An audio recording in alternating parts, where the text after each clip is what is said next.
Hi. Welcome, everyone. Welcome. We are doing a healthcare mega stream. And oh my gosh, we have some really killer content for you guys coming up.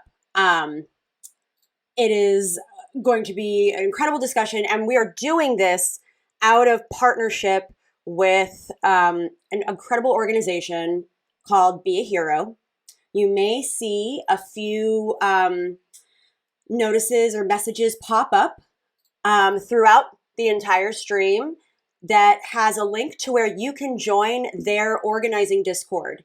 And this is to push for healthcare reform in the hopes that eventually we can get to Medicare for all or universal healthcare. Well, welcome to both of you. And we'll give maybe Amanda one more minute to show up. But in the meantime, um, I'd love for you guys to introduce yourselves because when I was putting together the idea like for this stream in partnership with Be a Hero, I really wanted it to focus on things that aren't like blood sports in debate or just parroting the whole like we need Medicare for all because I think everyone knows, yes, we absolutely do.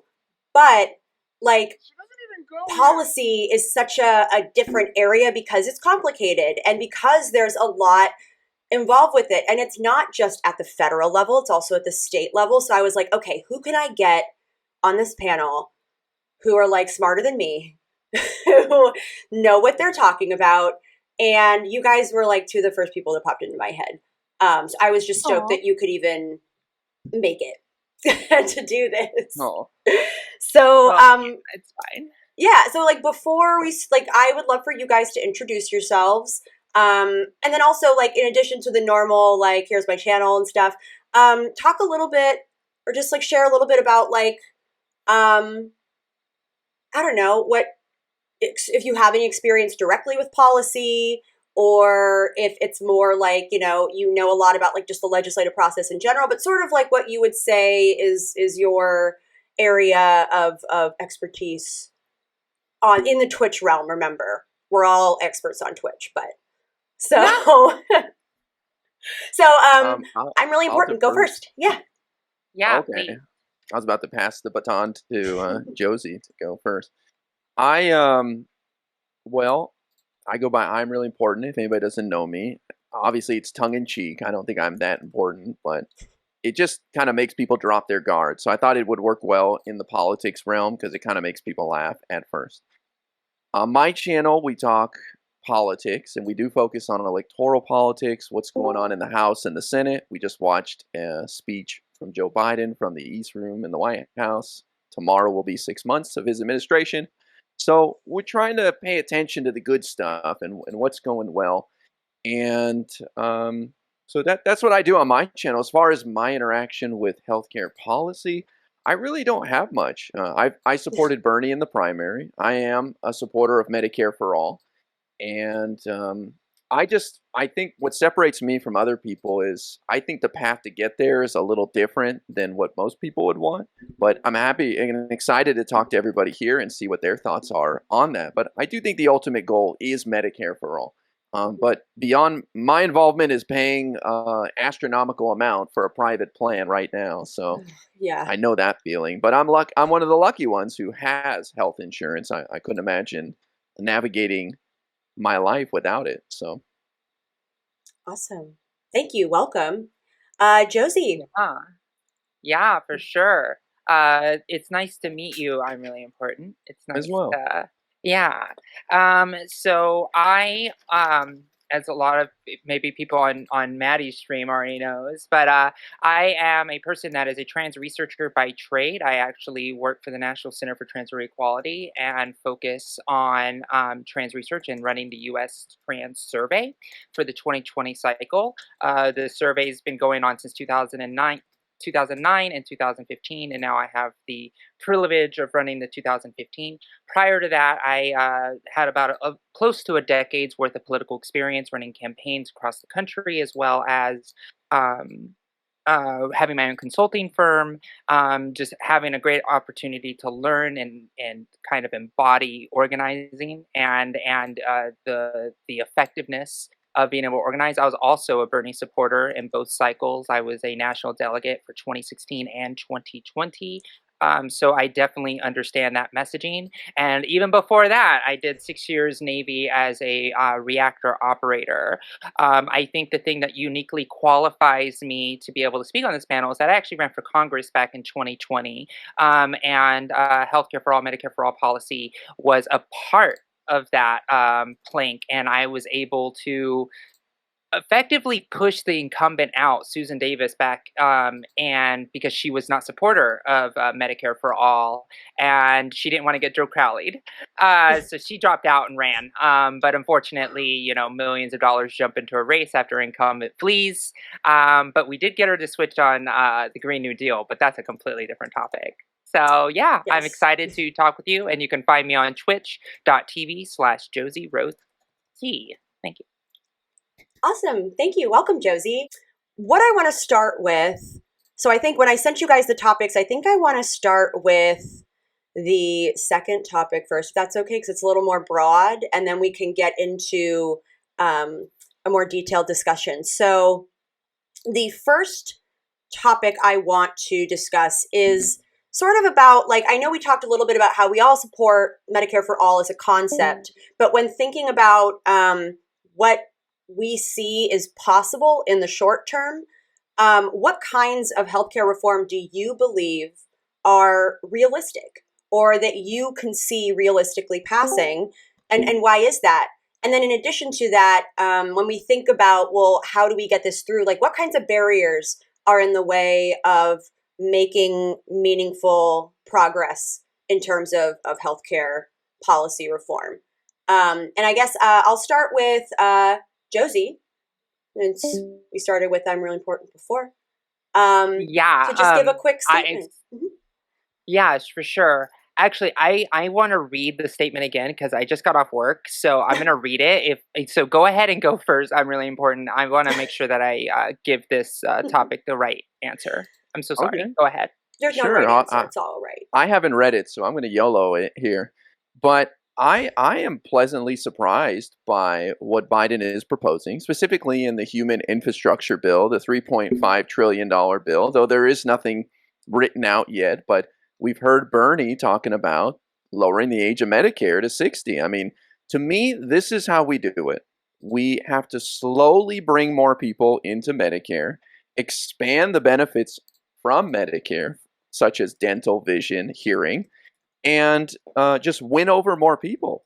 Because I hear all the time that Medicare for all is very popular, but people are very susceptible to fear mongering of losing their private plans, and they can't see it, right? They can't see what it's like, and they're not as invested as people like us, so they're able to just see one headline in the media, which is out there trying to get clicks for themselves, and they're going to be like, you know what? I don't really know about that. I kind of fought for my plan, and I like it, so I'm kind of worried. I don't want to wait 3 months for a doctor or whatever. But to get back on topic, I like this lowering of the age of Medicare, and I think it's going to happen, which is incredible because we weren't even talking about the public option 3 weeks ago, and now we're talking about lowering the age of Medicare. I mean, Yeah. that's astounding. So let's see what happens there. And I was also impressed with the shoring up of the ACA during the pandemic and continuing. You could still enroll. Some people's premiums were cut in half, paying for COBRA benefits. There was a big focus on making sure people were good with their health insurance. And I didn't hear a lot of complaints. I don't know, maybe my ear's not to the ground, but I feel like we rode through the pandemic pretty well with taking care of people's health concerns and insurance. So I'm very optimistic right now. But as far as like what's possible right now, that's where I'm at. Cool. Yeah. Josie, For go sure. No, I can echo some of that.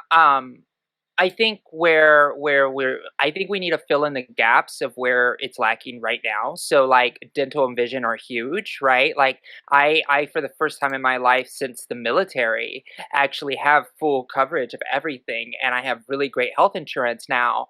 And just the idea of being able to just get my teeth cleaned often is it sucks. It's like a privilege, right? It's Mhm. like a complete privilege. It's like, wow, I can have my teeth cleaned, and something that we're supposed to do every 3 to 6 months is in and it causes such pain for people who wait 10 years, right? Before Mhm. they see a doctor. They have to get root canals, they have to get deep cleanings, have to suffer, have to go through pain, have to pay higher bills at the beginning just to make sure that they have basic dental health.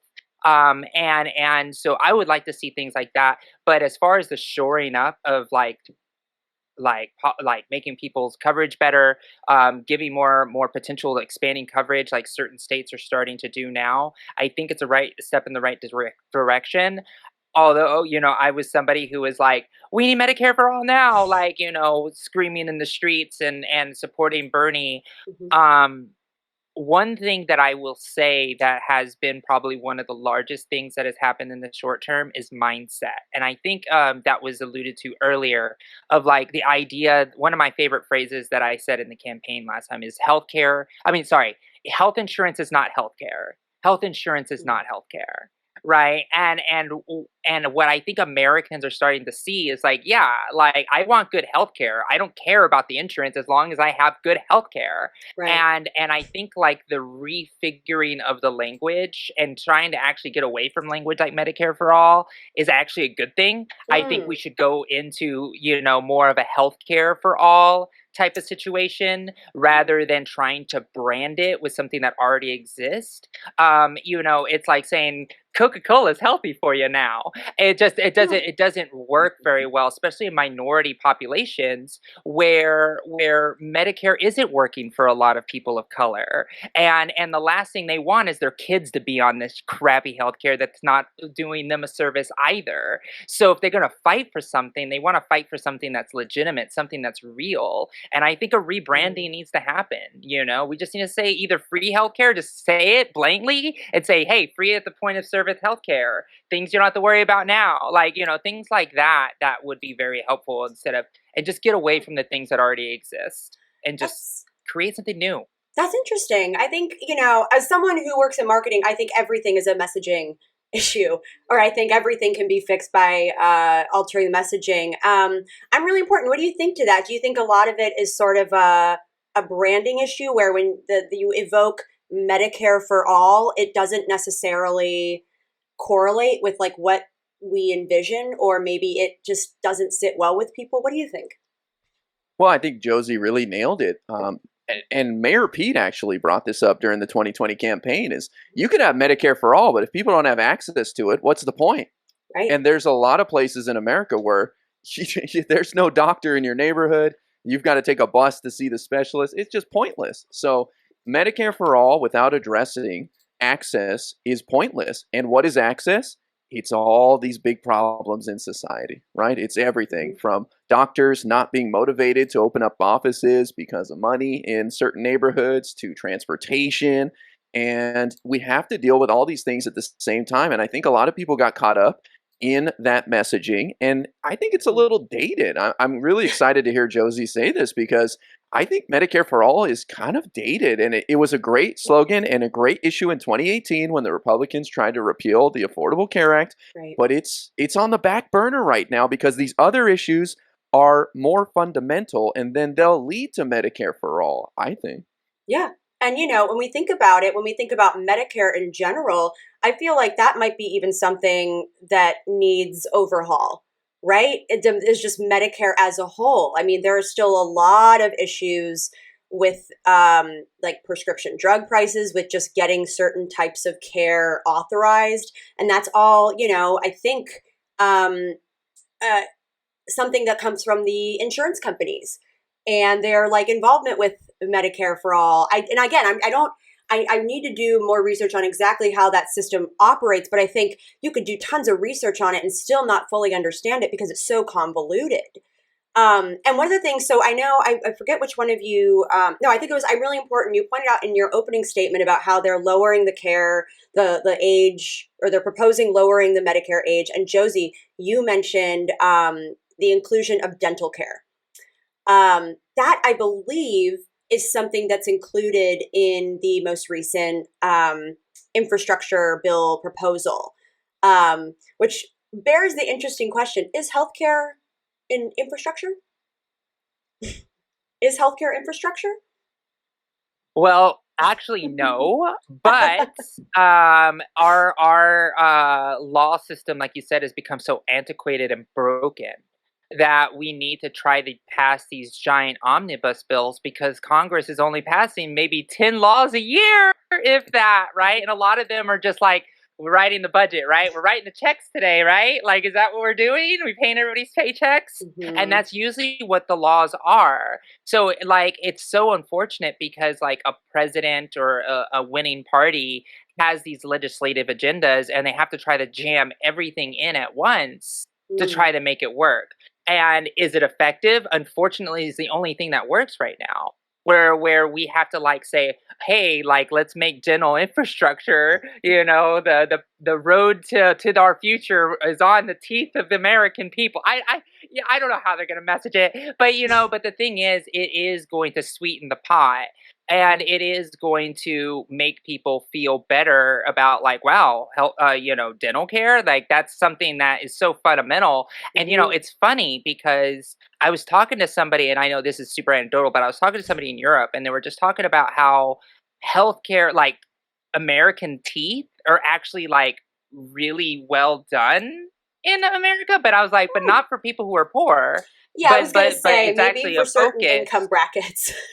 Right, because like the way Yeah. media shows, people and everything like that, like other countries see this like American with a pretty smile, right? Mm-hmm. Braces and orthodontics when you're young and all that type of stuff. That's completely American, in a really interesting way. So it would be really nice to see those type of things, but it makes me sad that our governmental system's so broken that we're talking about healthcare needs that are critical to like the fundamental operations of our society, Yeah. like alongside like we're gonna do our bridges and our teeth, right? Like that's a thing. Like it's Right. unfortunate. You can get bridges, like a Oh, a yeah, canal. Canals are yeah, canal. infrastructure. You know what? So, That's it. Sure.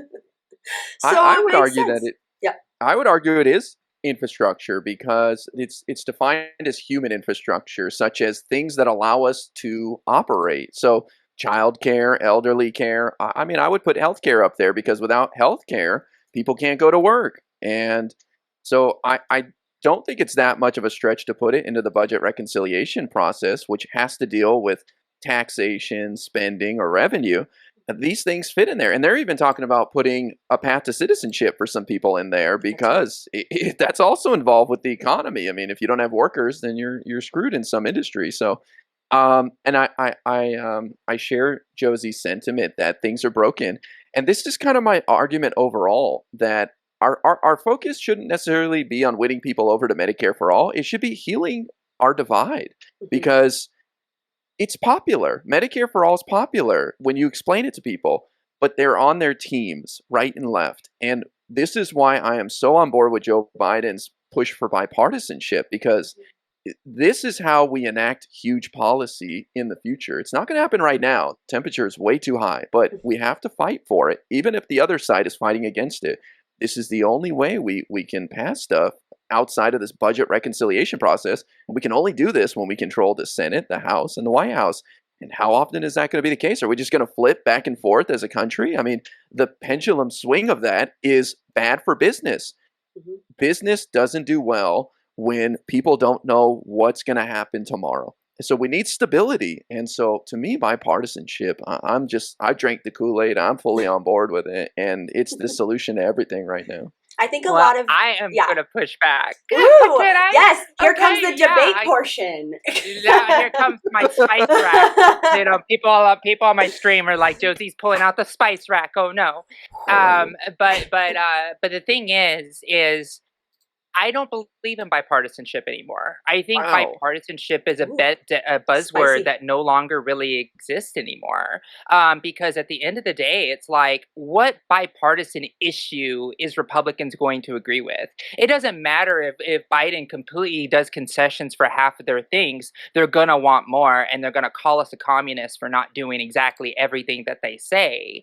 So in my opinion, I think we just need to just do what the Republicans have done and just say, we're going to do this, we're going to do this, we're going to do this. Because I believe that the political divide, I mean, if you look at, the latest um, Gallup poll, you see, like it is every year, the divide is getting further and further and further apart. And if you don't have an R or a D next to your name when you're making the vote, it's impossible to be bipartisan, right? Like people just don't like it. So I will say that Biden has surprised me on how unbipartisan he's been, Ooh. such as with trans legislation. He just went in and said trans people are allowed in the military. Veteran trans people are going to get their surgeries. Human housing, urban development are going to no longer be discriminated against. Like the things that like we're gonna go ahead and push through the COVID relief bill. Like the only reason we didn't get $15 an hour is because of Joe Manchin, right? They were just afraid that Joe Manchin's going to flip to a Republican and give the majority back to the Republicans, because that won't surprise me if that happens. So I understand why like Joe Manchin, but honestly, I think bipartisanship is a myth, and I think it's nothing more than a political buzzword now. Now, I do believe, like in closed doors, like politicians be politicians, and they go and they have coffee and they figure things out and they have meetings behind closed doors. But I don't think there's like a real like value that is bipartisanship anymore, other than just window dressing. But that's Okay. me. Okay. Yeah, no, and I posed that question to chat too to see if there's any reactions on like, what do you think? Is it important to get Republicans on, or at least some Republicans on board with some sort of healthcare related policy reform? Because there are things that have gone through in certain, I guess at the state level, like certain healthcare things that have passed when they are a Republican controlled, whether it's a governor or legislature, like when it comes to Medicaid expansion. And I think we saw a decent amount of collaboration with COVID. So at least we see some willingness, but I, I mean, I listen. I'm going to play the centrist lib, where it's like, well, I see that I agree. Those Republicans sure are stonewalling, but I see value because if we're going to win people over, we're going to need some people to maybe tiptoe the line and start to, test the water on the other side and support something like lowering the Medicare age, like expanding access to Medicaid. Um, and, it can often be frustrating. So I know for people who are watching or in the chat, I used to wonder, I'm like, well, why can't they just pass it? Why would it be threatened by a filibuster? And they say, well, just put it through budget reconciliation. I don't know if either of you can speak to like, what the hell is budget reconciliation? And like, why wouldn't something like Medicare for all, like something, uh, like a sweeping piece of federal legislation, um, why wouldn't it fit for budget reconciliation? And if you guys don't know, it's okay. Then I'll look it up and I'll share my own answer in the chat. I don't mean to put you on the spot. Well, You go want to give it ahead. a shot, Josie? Yeah. Why Well, not? well, I the have an thing is, idea.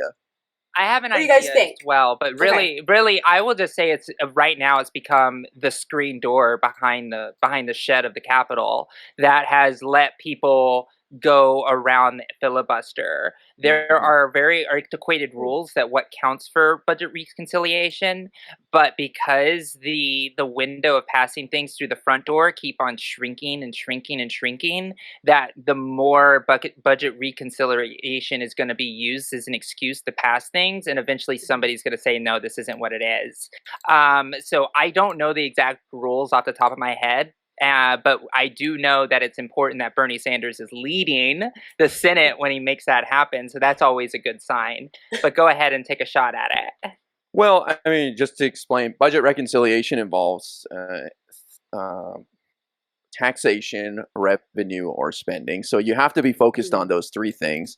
And technically, you could do three of them a year if you were to break it down into just focus on one of those, but it's really hard. So you end up doing one every fiscal year. So we have until the end of September to do it.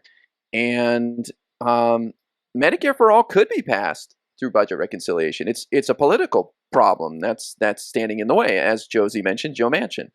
But we wouldn't have the majority right now if it wasn't for Joe Manchin. And so I just say to my fellow friends on the left that this is the reality of the situation.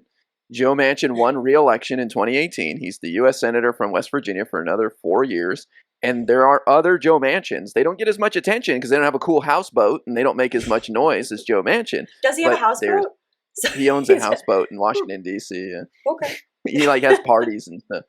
But there's Kirsten Sinema, there's Chris Coons, there's Maggie Hassan. There's a bunch of these people that are on the fence. There's Angus King, an independent from Maine.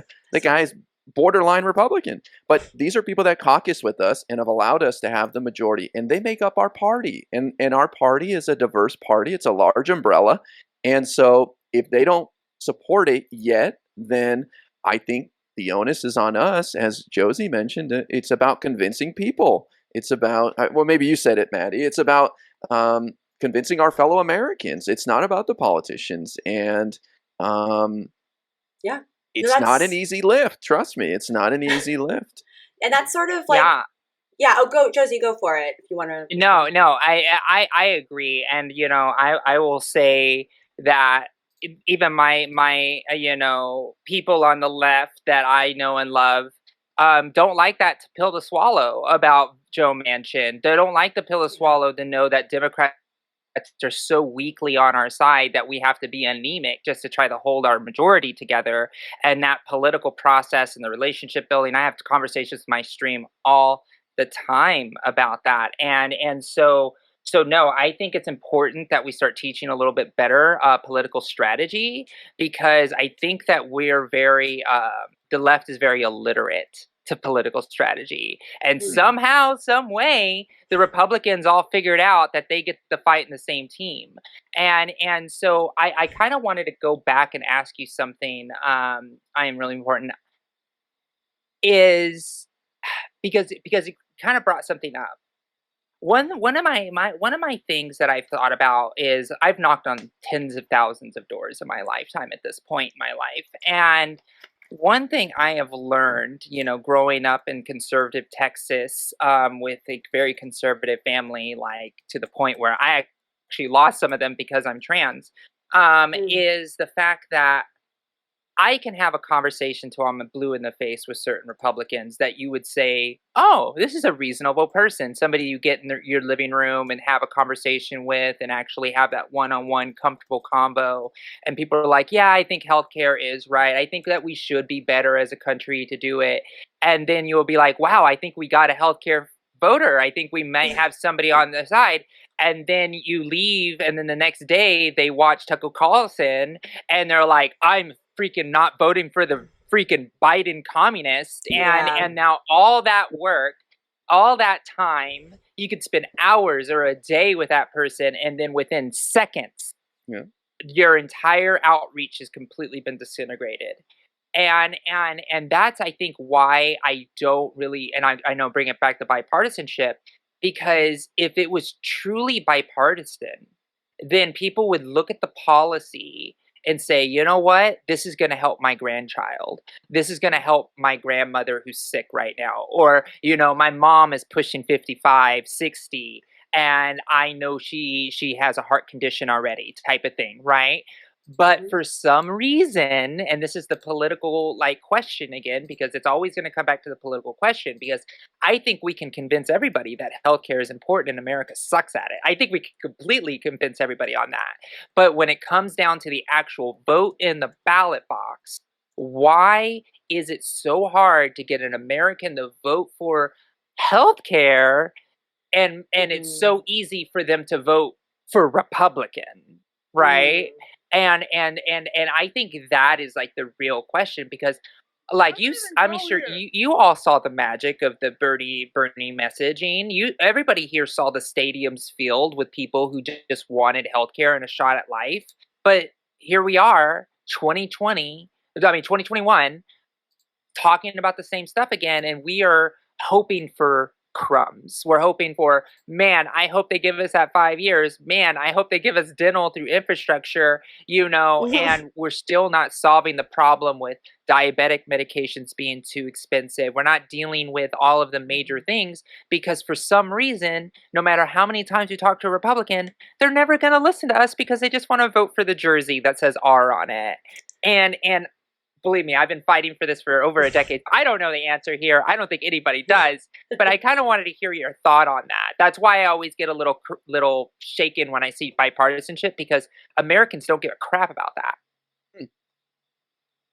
Well, you may not like my answer, but I respect your opinion on it, and I think it is the reality of the situation that I do not deny that we're at each other's throats and we're on our teams, and nobody's listening to anybody. And people like Tucker Carlson are hugely influential.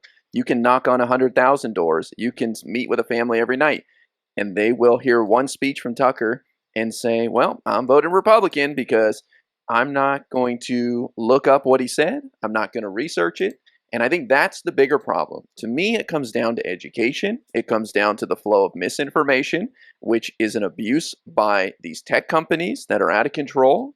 And, to sound like a Republican here, I don't think they're out of control censoring. I think they're out of control making money, allowing misinformation being spread. We just saw today, this weekend, Joe Biden picked a battle with Facebook saying, you've got 12 people on your platform that are responsible for like 60% of misinformation about COVID that is costing people's lives. Do something about it. Yep. And so to me, it comes down to education, and I'll tie it back to the infrastructure bill, not the human one, but the actual bipartisan one that was agreed on for roadways and such, because it includes $65 billion for broadband.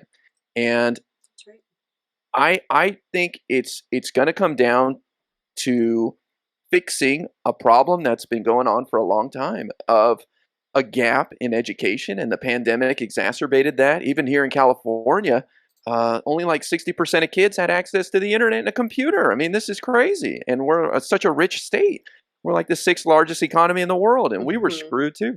So I have hope in that we can educate, we can get people out of their tribes, because I think people are more willing to critically think and take your position and push back on Tucker Carlson and not be as much of a victim of his nonsense if they're educated. Cool. I mean, you guys are sort of already, I love this. You're anticipating what my next question was going to be, where it's like we're talking about how, some of the hurdles that are in front of getting meaningful reform legislation passed. We talked about, how Joe Manchin, like, people can hate on him as much as they want, but at the end of the day, like, as organizers, as activists, like, one of the best things we can do is make sure, or like work so that it's to the point where we don't care what Joe Manchin thinks, where we are making sure that we elect Democrats everywhere we can. We're running Democrats in every single possible election, including at the Senate level, so that it doesn't come down to the senator from West Virginia or the senator from Arizona. So I think that's a big hurdle. And I think you guys touched on another big one, which is media. We can try to build consensus or goodwill among not only our base, but people who have like crossover appeal, or those that mythical, I call it a mythical undecided, independent undecided. But they do exist, believe it or not. I admittedly live in a bubble here in San Francisco, but they do exist. And I think the biggest hurdle to that is the media influence. So we talked about Facebook and Joe Biden finally calling them out, which I agree, I was stoked about. And we're looking at things like Fox News proliferating lies and misinformation, politicizing issues that would otherwise just be viewed as public health, like necessary public health initiatives, especially during historic times like a pandemic. Um, what other hurdles do we face to get this type of legislation passed? I would imagine that lobbying from the insurance industry would pose a significant issue. And then, like, what do we do about them? So I know we talked about Joe Biden kind of lighting fire to Facebook's feet, but what else can be done to overcome these hurdles? And like, what, I don't know, as activists, like what role do we play in moving that kind of stuff forward? I'm just curious what you guys think would be like a strategy to help, be an advocate for healthcare reform. What do you think? So I'll go. Please. You're not gonna like my answer. Okay. And a lot of lefties don't That's okay. about this, because one of the things that I've noticed on the left is a propensity to want to solve this problem quickly. Even after all this time with Bernie Sanders all the way back in 2015, people still have this need to try to do it fast. But the reality is, and we've already talked about it once before, is like, for example, we are 10 senators away from passing everything that we want. Like, we are 10 senators away from passing the Equality Act, for example. But the problem is, we're not going to be able to change that probably in realistic time, 6 to 10 years tops, right? Or minimum, I mean, not tops, minimum. And so what does that mean for the activist? So for me, it's like getting involved in your local elections and ensuring that people for the future get elected that are viable. I know, and I was guilty of this myself, of running for Congress right away rather than actually having a political grounding with a large war chest of money to be able to get it. Because a lot of people in the last election cycle, about 450 people that were deemed progressive and actually had progressive values, burned up on the field because there wasn't enough resources to go around for everybody, and completely demoralized an entire class of activists that would have been great city councilors, would have been great school board members, would have been great water district members. Like so many amazing seats could have been taken by these young people, ready and energized. But because everybody wants to go for the gold and wants to be the one that passes healthcare for all, then everybody's trying to just jam through the door at the same time. It's like the Three Stooges. That's what's happening right now. Rather than taking the 10 years that it takes to be able to change policy in a long-term way. So my answer is not sexy. My answer is not a way to do it. My answer is get involved locally in your political systems. Get involved locally in your county Democratic Party. Get involved in such a way where you're just getting a vote on your county central committee. That alone will get you able to understand how slow this political machine moves, but it also educates you and teaches you how the system works. So that's my answer, because there isn't a way that we're going to get healthcare tomorrow. It's just not going to happen. It's not going to happen in 2 years. It's not going to happen in 4 years. But maybe over time, in that period of time, we'll slowly get these things. We're adding more people to the rolls every year and keep building the quality of our healthcare. And then one day, we're going to be celebrating because we passed healthcare for all in the United States, and now people can actually get healthcare. Like, I'm waiting for that celebration, but I know it's not soon, but it takes a long time to set up that party. Yeah. So that's where I'm at on that. So it's not a sexy answer, but it's the only way it's going to happen. I'm before we get your take, I'm really important. I just want to echo that. And someone in chat was like also echoing that, where it says, yes, local positions matter. Local government, like getting involved at the local level, matters. That stuff boils up to the surface. That's also how we establish our next generation of political leaders. If you look at folks who get elected to national positions, who get, run for senator or governor or whatever, a lot of them started out at the local level. And there's so much that can be done at that level. And that actually is like the perfect segue to the next section, the next topic that I wanted to cover. But before we do that, just wanted to say I'm really important. Is there anything else you want to speak to in terms of like a response to anything that Josie said, or just how you think we can overcome these hurdles? Yeah, I want to put something out there that people may not like either. But you had mentioned, Maddie, that we need to elect Democrats on all levels. I actually think we need to help the Republican Party out a little bit. And it's not popular to say this, but we are not a one party country, right? Like we are not going to have a one party system here. We need a partner we can work with on that side. So we need better Republicans because those conservative values will change over time. They will, but they're out there. And I want Medicare in my lifetime. You know what I mean? Like, I don't want to be like, well, we'll just wait for them all to die off and then the millennials will be cool with Medicare for all. Like, we got to work with people. So I would rather have a better partner on the right. And so I don't mean go volunteer for the local Republican candidate or something. But what I'm saying is trying to influence people who support candidates on that side so that a candidate who supports Medicare for all on the right is actually feasible because it's not impossible. Like I think the stars could line up, and as Josie mentioned, we only need 10 of them, right? Let's say we need 60 people on board. We don't need to convince everybody in the Republican Party, but we got to convince some of them. Right now, we have a disaster to work with over there. It's very difficult. So what I mean is supporting people that are like Mitt Romney. Like I'm not saying fully, but when they do something good, we should applaud them. I Say mean, thank you. wasn't Mitt Romney the governor that first initiated some form of like state-run Hmm. healthcare In system? Massachusetts, yeah. Yeah, Yeah, as a Romney Care. Republican. Romney Care, exactly. Yeah. Yeah, I so got a question for you. I don't mean sure. to interrupt. No, go Yeah, ahead. It's okay. so I would like to know more detail of what you mean by it because like I think that like the Republican Party's pretty apprehensible. Like their platform still has like anti-gay rights in there. They still have support Israel at all costs. They have so many deplorable things in their platform.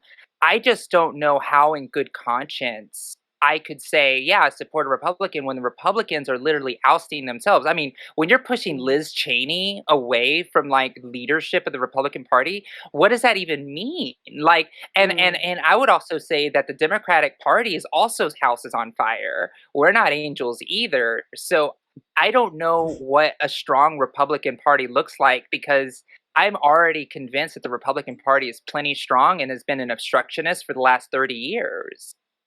Well, I think you brought up a good example, Liz Cheney. I mean, here's somebody who's pushing back, not 100%, but she's making noise, and she was thrown out of the party.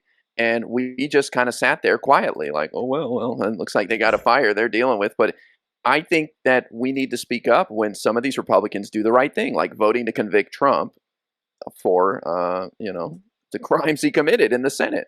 I think it was these Republican senators needed to hear from a lot of us saying thank you, and that's all I'm saying. I'm not saying we need to be out there supporting these Republicans. I'm saying when they do something good we agree with, we should support them for that action. That's all. And it's almost like impossible to get Democrats to say anything nice about Republicans, right? And so I And think vice versa. yes, but we can't control them. We control ourselves. And I understand you've abandoned bipartisanship completely, but I don't see the road. Like, what is the other option? I mean, if the Republican Party's dead, are we going to lord over these people? Are we going to just, No, you know what I I mean? What think do we do? I think human nature dictates that something else will come forward. I mean, it's like saying, what if we lose the anti-federalists? Who's going to fill in the gap then? Like, what's going to happen when we don't have the Federalists anymore? The Whigs, dang, Pulling out some like it's going. historical tea. Okay. Yeah, absolutely. Like the Republican Party only exists because Lincoln was a out third party member that decided to say no, we're gonna take it over, right? And that's what ended up happening. So I think that we are due for a party death. And now I don't think that the Democrats are just going to stay this monolith. I think it's going to split in half again, and we're just going to have a moderate Democrat, which we kind of already have, right? To the more like I guess quote unquote like squad member, right? Like because it's not even radical left. It's just like a socialism, right? So I think we'll probably parallel more what's happening in Europe And then we'll have a really strong fascist party, kind of like Europe does, right? We're just going to have this like 20% fascist party that's just in the corner raising, starting fires, and we're just like, shut up, you're no longer important, like we do to the Greens. And I think that is where I think we're due for a party death. We need some form of political evolution because the jerseys are too strong. The right R is too strong, and I just don't think that a Democrat supporting a Republican is going to give us any favors. I was having a conversation. One more little point. I was having a conversation with a Democrat who basically gave me the same argument, and which was like, we need to join the Republicans and vote in their primaries and things like that. And I was like, no, because if we did that, then it's going to show that Republican Party membership is going up, and which the inverse would be true, right? So the Democrat Party starts going down, and then Republican primary numbers go up, and then people are going to be like, oh no, the media cycle is just going to spin it that Republicans are gaining power, and then emboldening those right wingers even more. So I know it's like the whole bipartisanship thing, but I guess for me, it's like, I think historically we've been completely helped by a party when it dies. When a party dies, I think that creates a whole new discussion. It creates a whole new platform. It creates a level of excitement that we haven't seen in a century. But yeah. Well, I mean, fair enough. I guess my idea then of supporting the ones who are leaning more towards what we want could lead to the death of their party and forming something new. You never know. But I guess it's a lengthy discussion, and it's a lot of fun to hear your comments on it, and I respect them, and I completely understand where you're coming from, because I'm coming from a privileged point of view where I'm not affected by a lot of these issues. And so I really try to listen, and that's why I'm not here to say this is the way it is. Yeah, but I really do appreciate your thoughts on this stuff. And yeah, if I was in certain people's shoes, I would probably be like, that party sucks. I don't want that thing needs to go right now. I can't live another day. Like, this is torture. And so I feel you on that stuff. To speak to Maddie, you also asked, like, how do us let's see, you said, what do us activists do? I think Josie said it too. It's learning the system, because you cannot change something until you understand it, and you aren't going to learn it on Twitter. You're going to have to start paying attention. No, Twitter and social media is about entertainment, and so is Twitch and all this, right? This is all about entertainment. Like, it's incredible that we have people like Maddie and Josie on this platform. I think it's amazing that you both spend any time here at all, because you know what I mean? This is a gaming platform, and there are people who, I always say it's like going to the library to check out books, and there's a sign saying there's a rave downstairs, and you're like, well, I mean, one of 1,000 people is be like, I could rave right now, sure, why not? And that's what it is with people like us trying to talk about this stuff on this platform. But learn the system, and you do that by, I think, one way, and I can speak from my experience, is start reading the local papers. I know it sounds boring to look at that little free paper at the coffee shop, but there's some drama going on in everybody's city. And once you start finding out about the drama, whether it's a city councilman got pulled over for DUI, or we want to refer, like, this empty lot's been sitting there for 10 years, and we're talking about putting a drug rehab facility there, that's where you start to get interested. You're like, wait a second now, I see an opportunity here to start learning. And that's when I think you start to understand why local politics matters. Because we hear that a lot, local matters. And people are like, what does it matter if a street light is put up or not? I don't care, right? I don't need to go to a hearing about that. Like, are the new condos going up? What do I care? But then you start to find out some real drama, and that's how you get invested. So I think drama sells, and we've got to find a way to make local politics sexier and highlight the drama in it all. That's what I do at my channel. I take Congress, we watch C-SPAN, and I tell people, look at this terrible person. Can you imagine? That's what I love about your channel. That's what I love about Joe Manchin lives on a houseboat. Like, when people hear that, they're like, whoa, a houseboat? And it's like, wait, you know. No, I totally agree. Oh my God. I started, because I lived in New York for a long time. I moved back to California, which is where I'm from, and I'm close to my parents. And one of the big, like, I don't know, like, it's one of the rituals that I do with my dad all the time. We like to watch Jeopardy together, but just before Jeopardy is the local news. And so we'll usually turn on the TV and have it in the background, like, and I hadn't spent any time really, like, in my 20s, watching the local news. So to see what things actually make the news, like the local news, is fascinating. And it's like, oh, this is what people care about, or like, oh, like this is what's on people's mind in the community. It's so easy, especially when you're on Twitch or Twitter all the time. Like, it's easy to forget that. So I love that your advice is like read your local newspaper, because I totally agree. Like, it gives you a much better idea of like, well, what's happening. Like, it's one thing to sort of see what's happening worldwide, but then to see like, well, what about just in my like a 5 mile radius? Like, what's going on here? Because that'll give you a good idea of like, okay, well, where can I get involved? Like, where can I have an impact? And I have to do this plug because they like inspired the stream. One of the things that I love, like the Be a Hero fund, you guys, they're a fantastic organization that was founded by Adi Barkan, who is a Medicare for all / just healthcare reform activist. He's phenomenal. He was diagnosed with ALS a few years ago, and like is fighting for his life to get meaningful reform. And one of the things they have and that they created for people that want to get involved, or want to say like, well, how can I make a difference, is their Discord server. And on that server, one of the things you get when you join is they will immediately send you a message with a bunch of actions you can take right now. So there's actually a site you can go to where you type in your zip code, and it will give you a list of all of your elected officials and how to contact them.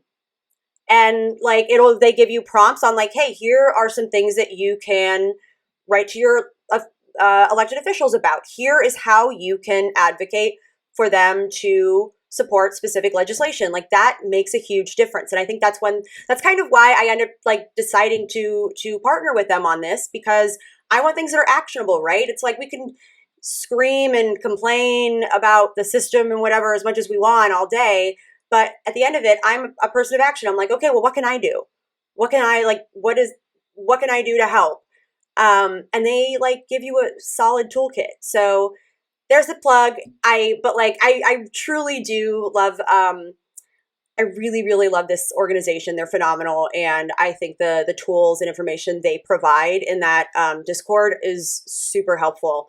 But yeah, so moving on, the final sort of topic I wanted to discuss. So we've talked a lot about federal level hurdles, Joe Manchin, his houseboat, but also, like working with Republicans and independents like Angus King, Republicans like Mitt Romney, Liz Cheney. But there's a lot happening at the state level as well. And I think sometimes that gets ignored. People will only talk about things at the state level when it's like horrific legislation, like the abortion freaking bounties in Texas that are happening, which is horrifying. But I want to also highlight some of the good things that are happening and talk about it. So I'll give 2 examples, and I gave these examples to my lovely esteemed panelists. Yesterday, the Delaware General Assembly passed legislation to increase Delawareans' access to high-quality, affordable healthcare through a series of reforms that will refocus Delaware's healthcare system on primary care and improvements in value.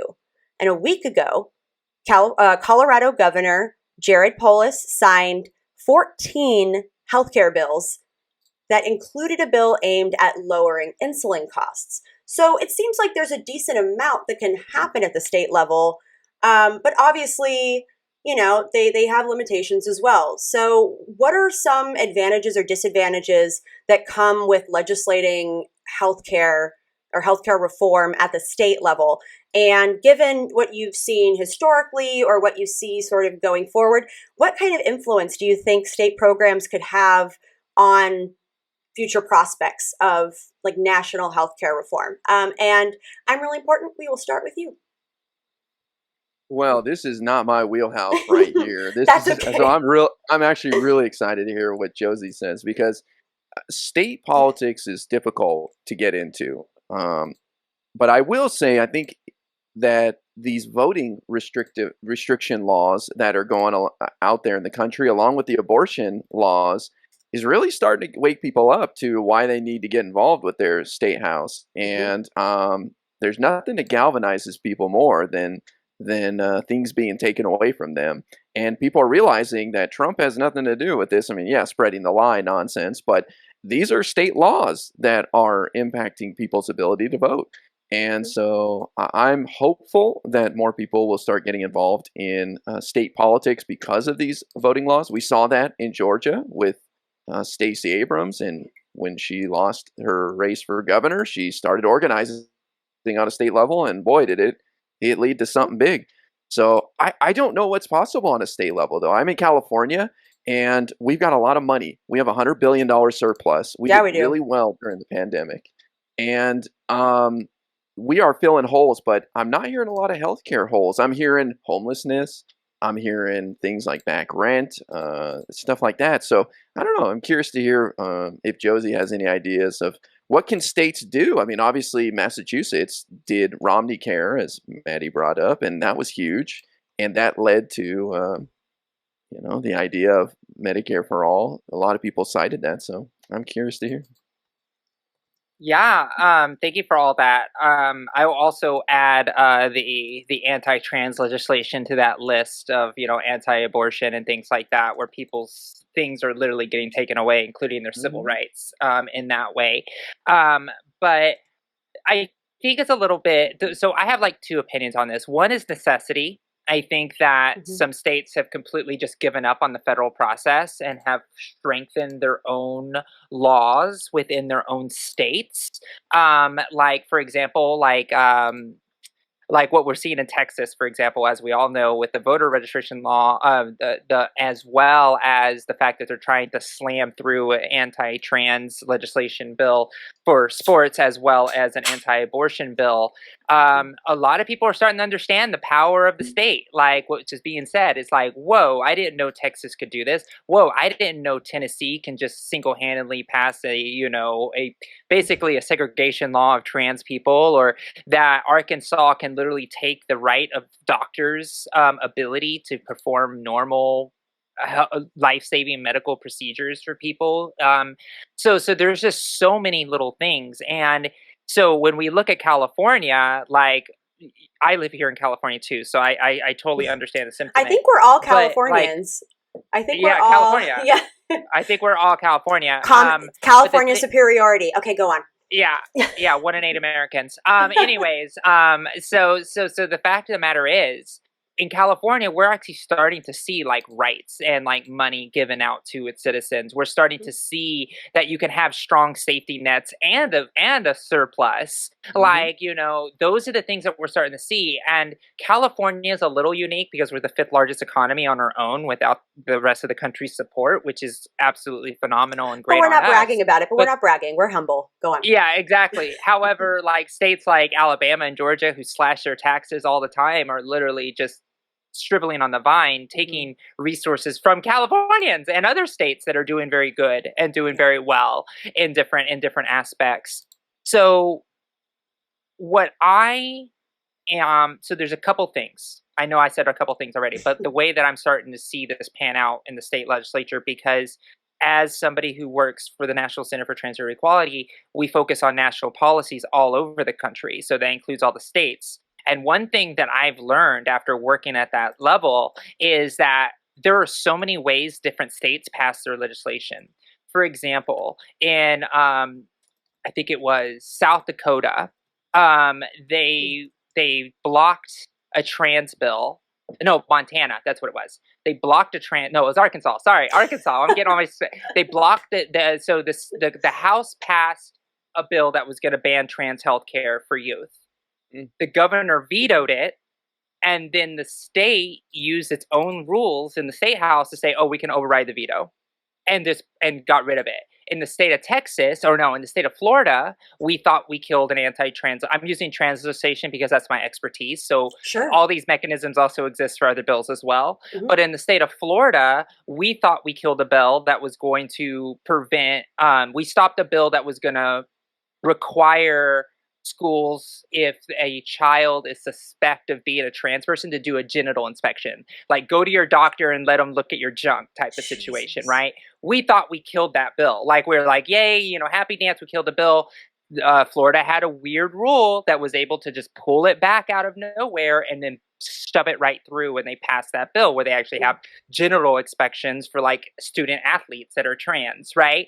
So you have that situation going on. So it can be very disheartening, but it can also be very rewarding, like California. But it's caused even deeper division. It's causing states to go, you know what, it's all in it for ourselves, and then completely change the way that states do business with the United States, which forces the United States to have to sue states because they are doing things differently than other states, and then other states sue other states, and then it just becomes this massive problem, right? But this is what we get when we have a broken governmental federal system for the last 30 years, right? Where we barely even able to increase the minimum wage, right? Like, that's what we now are laying in the bed that has been created for us. So it's a mixed bag. I think that there are some states that we can do it with. I think that there are some states that are just deplorably awful. But here again, we can't pass anything nationally, so people are taking the matters into their own hands in the positive and the negative. That's why partisanship doesn't exist. Anyways, but so that's what's happening in this country, and so it's yes on all accounts and no on all accounts. Great. It's like it's a mixed bag. Well, I just wanted to add that there are some states that haven't taken advantage of the Medicaid expansion for political reasons. Yeah. And we already were offering to pay for like 90% of it federally, and they still turned it down. And then we offered 100%, I think, during the pandemic, and they still said no. So those are some people that are really screwed. And we've got to find ways around that. And I think Joe Biden is actually working on that. Part of the human infrastructure bill would help rural hospitals able to perform services or something. I don't know, but I think in general, a state can go its own way, right? Like Massachusetts. So there's a lot states can do. It's sad that we don't have a federal system to all work together on, but it just comes down to the difference of opinion with Josie and I, that bipartisanship, and can we fix this, right? She has one idea of we need a new partner. I'm like, well, we're married. I want to work it out. You know what I mean? Yeah, it's okay to be single for a while. You don't need to be dependent. Yeah, true. If you're in a bad relationship, you should get away you gotta from get each out other. of there. But also, so like to sort of turn into more like positive end, one thing, and I preach this all the time on panels with any sort of policy, whether it's healthcare policy, whether it's like education policy, but I've always viewed like if you do a statewide program, that I think can serve as a blueprint for what's possible and then be used as evidence of what can be done when pushing to scale that program nationally or propose something similar nationally. So with Romney Care, like I think that may have helped to serve as a blueprint for then what was transformed into Obamacare or just the Affordable Care Act. So what are your thoughts on that? And like, do you see potentially, so things that are happening in states where maybe they have bills that are, so in Colorado, for example, there's a bill that's looking to control the costs of insulin, or so reining in pharmaceutical companies, or these state examples where they have better healthcare in place for people who are homeless, or just whether it's Medicaid or their own sort of state version. Do you think that there's a potential for that kind of program to then, like, whether it's a Medicare for all type program, healthcare for all is now the messaging we're going with, healthcare for all, or some sort of public option. Do you think that there's a potential for that to be implemented at a state level and then be used essentially as a case study or a success story that can get momentum for it to be then discussed at the federal level? What do you think? Short answer, yes. Mhm. And this comes back to the bench problem again, right? So if you have a legislator that, let's say, passes a bill locally in the municipality in a large city that covers millions of people, like LA, New York, or any other major city, or you have a county legislator who did the same something, or you have a state legislator that was able to pass it, even in a small state like Colorado, what you've done is you've created a lawmaker with proven results, and you hope that that Mhm. lawmaker is able, like, I was the one that framework the insulin that lowered the price of insulin in the state of Colorado. It is time for all Americans to have that. Send me to Washington so I can framework that bill in the state at the Mhm. national level, right? It could be something as simple as that, right? Like proven track records to show that no, I can do this at a federal level, and that's that building that bench piece, right? And that's Okay. really like making yourself a practicing what legislation looks like and what your limits and rules are, so you could be that statesperson that is going to be Mhm. able to make that work. So short answer, yes. Long Yeah. answer, maybe. Because it depends. It depends again. Like if you're coming from a small state, like let's say you're in Montana and you pass this really overwhelming like healthcare policy, and you go to Washington D.C., it's like, yeah, go away with your million-person state, right? And so Mhm. that's another possibility too, right? So short answer, yes. Long answer, maybe. So yeah. No, I I don't know so if you when want to add any more. quickly I just want to say I so just to sort of sum it all up, it seems like more so than seeing like that kind of legislation implemented at the state level, rather than like see it as like, oh, this is a blueprint for what's possible. What is almost more valuable is when that whoever is championing that legislation can then use it as a vehicle to seek higher office and then push for a similar thing. So it's more of like a bench building mechanism, and that is really where its value is. That's interesting. I had not thought of it from that perspective. So that's really cool. I'm really important. Any response or thoughts? Well, I definitely think that starting on a local level or a state level is a good idea when it comes to big different ideas. So UBI comes to mind, for example. A few cities like Stockton, California, tried it and had good success, and were able to point to, hey, look, people increased full time work by 10% just by getting $500 a month or whatever for a year. So you really have to start pointing to stuff. And this was my biggest criticism of Bernie Sanders's pitch for Medicare for All was like, you're not showing what the return on investment is. You're Mm-hmm. appealing to people's emotions that they don't have to have GoFundMe's for medical bills. But a lot of people walk around and have no medical problems. And they're like, well, I don't want to pay for that guy. It's like, yeah, but wait a second. We all will benefit. And here's how GDP will be up this amount. They Mm-hmm. did it in this country and they saw an increase in this X, Y, and Z. You got to put numbers in front of people. We can't just be like, the 1% sucks and like they're Right. screwing us. Like, I really think it comes down to the marketing, as you mentioned. And I'm glad to see Democrats waking up to this. And as much as I loathe Tucker Carlson, we kind of need our own version of Tucker Carlson. This is one of my more controversial points is accepting the reality that people are kind of gullible in America, our fellow Americans. I love them to death. I just went to a Marjorie Taylor Greene rally this weekend undercover, and like, I saw those videos, and you are very very brave. but these are there's a lot of simple people out there. I mean, I hate to say it, but it's like a lot of people are in that situation because of disadvantages and such. And that's why Tucker Carlson's the number one person on news. Mhm. I would propose to people, would it be worth lying to people and kind of manipulating them to get Medicare for all? I don't. You got- Well, lying is such a strong word. I don't know. I don't know what the messaging can be, because when you're sitting there saying, "Hey, like, don't you want kids to not die in the streets?" and they're like, "So what? They should. They, you know." It's like really hard to deal with somebody who just has zero empathy, right? That has no ability to put themselves in another person's shoes. But I know that you're right. People are gullible, and we've had and I almost want to push back, because I don't want to push back too much, because I kind of agree, but we've also seen characters on the left that have caused serious damage by their lies. Like you Mhm. have, I don't know if you're familiar with this personality, Jimmy Dore. right? Mm. Who Yeah. has completely filled the heads of lefties that if the progressives just listened to us, then they would be doing a lot better, Yep. and completely demoralize an entire segment of the left that we need to vote, which they completely said no to.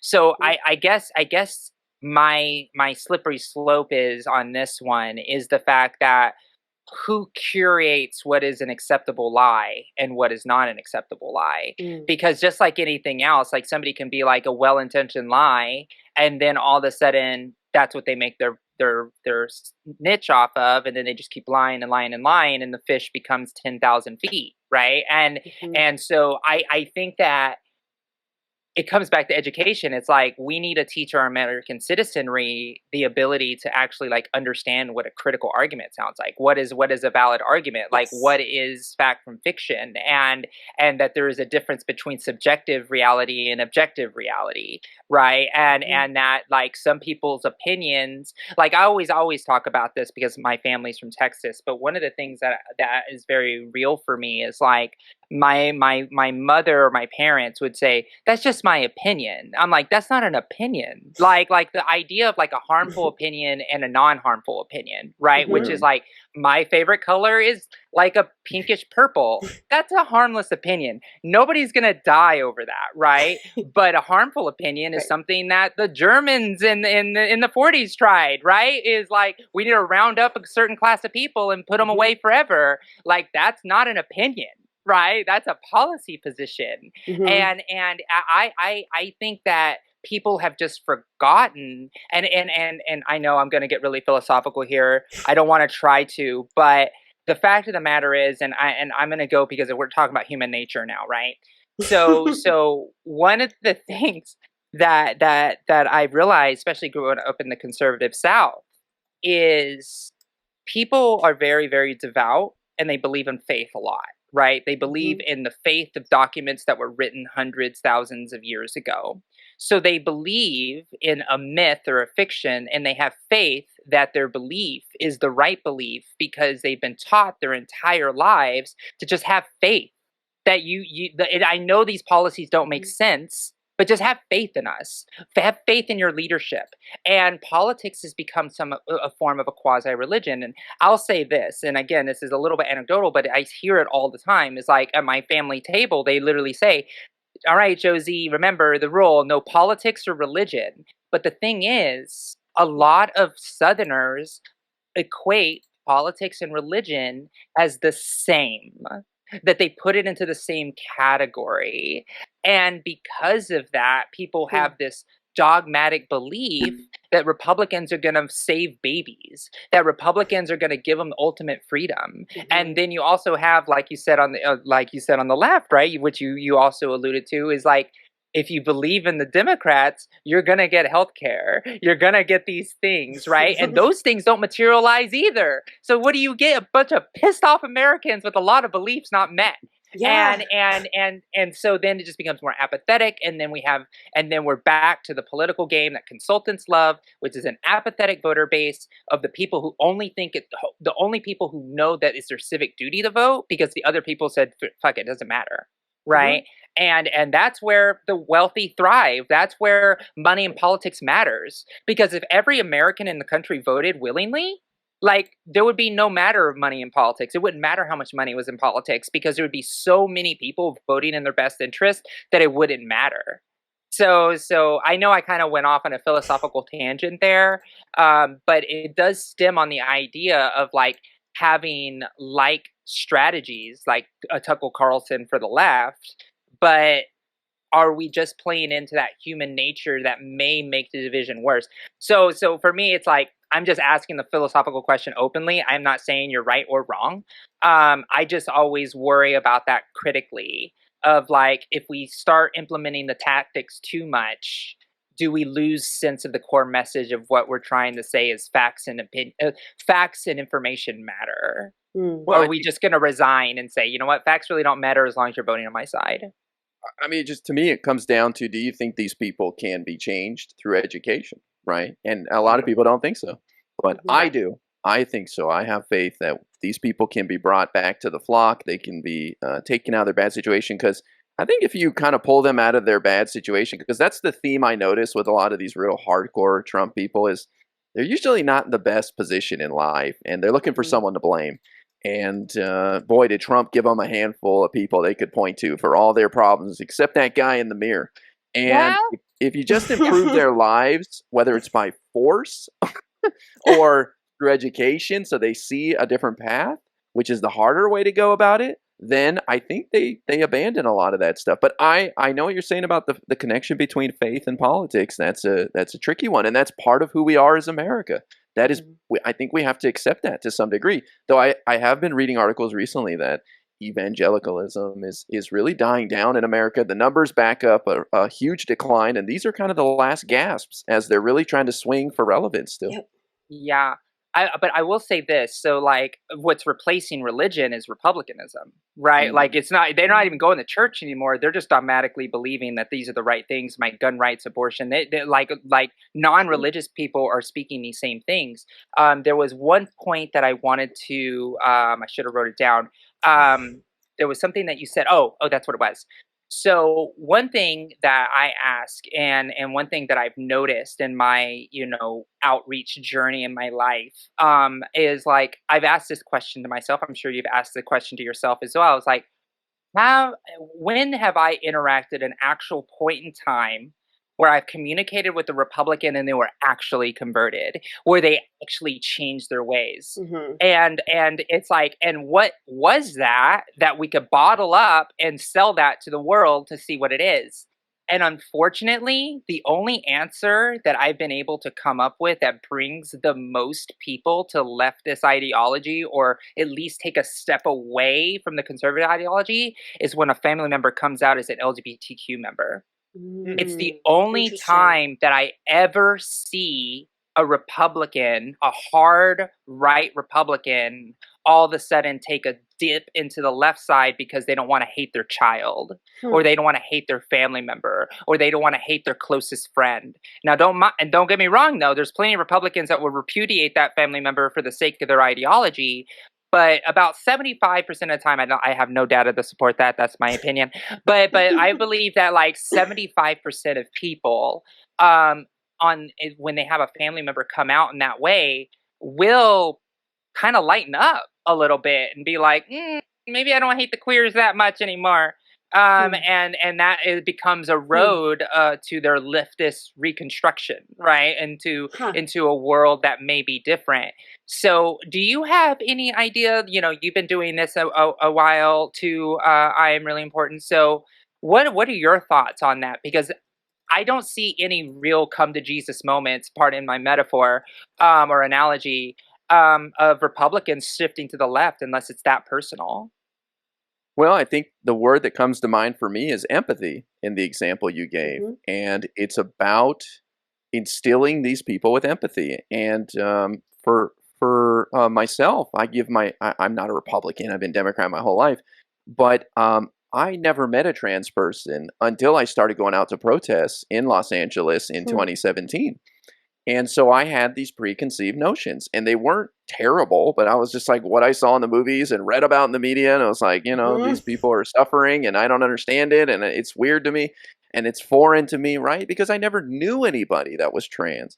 And so my goal with my stream, one of my big goals is to interact with these people on the right and not try to change them.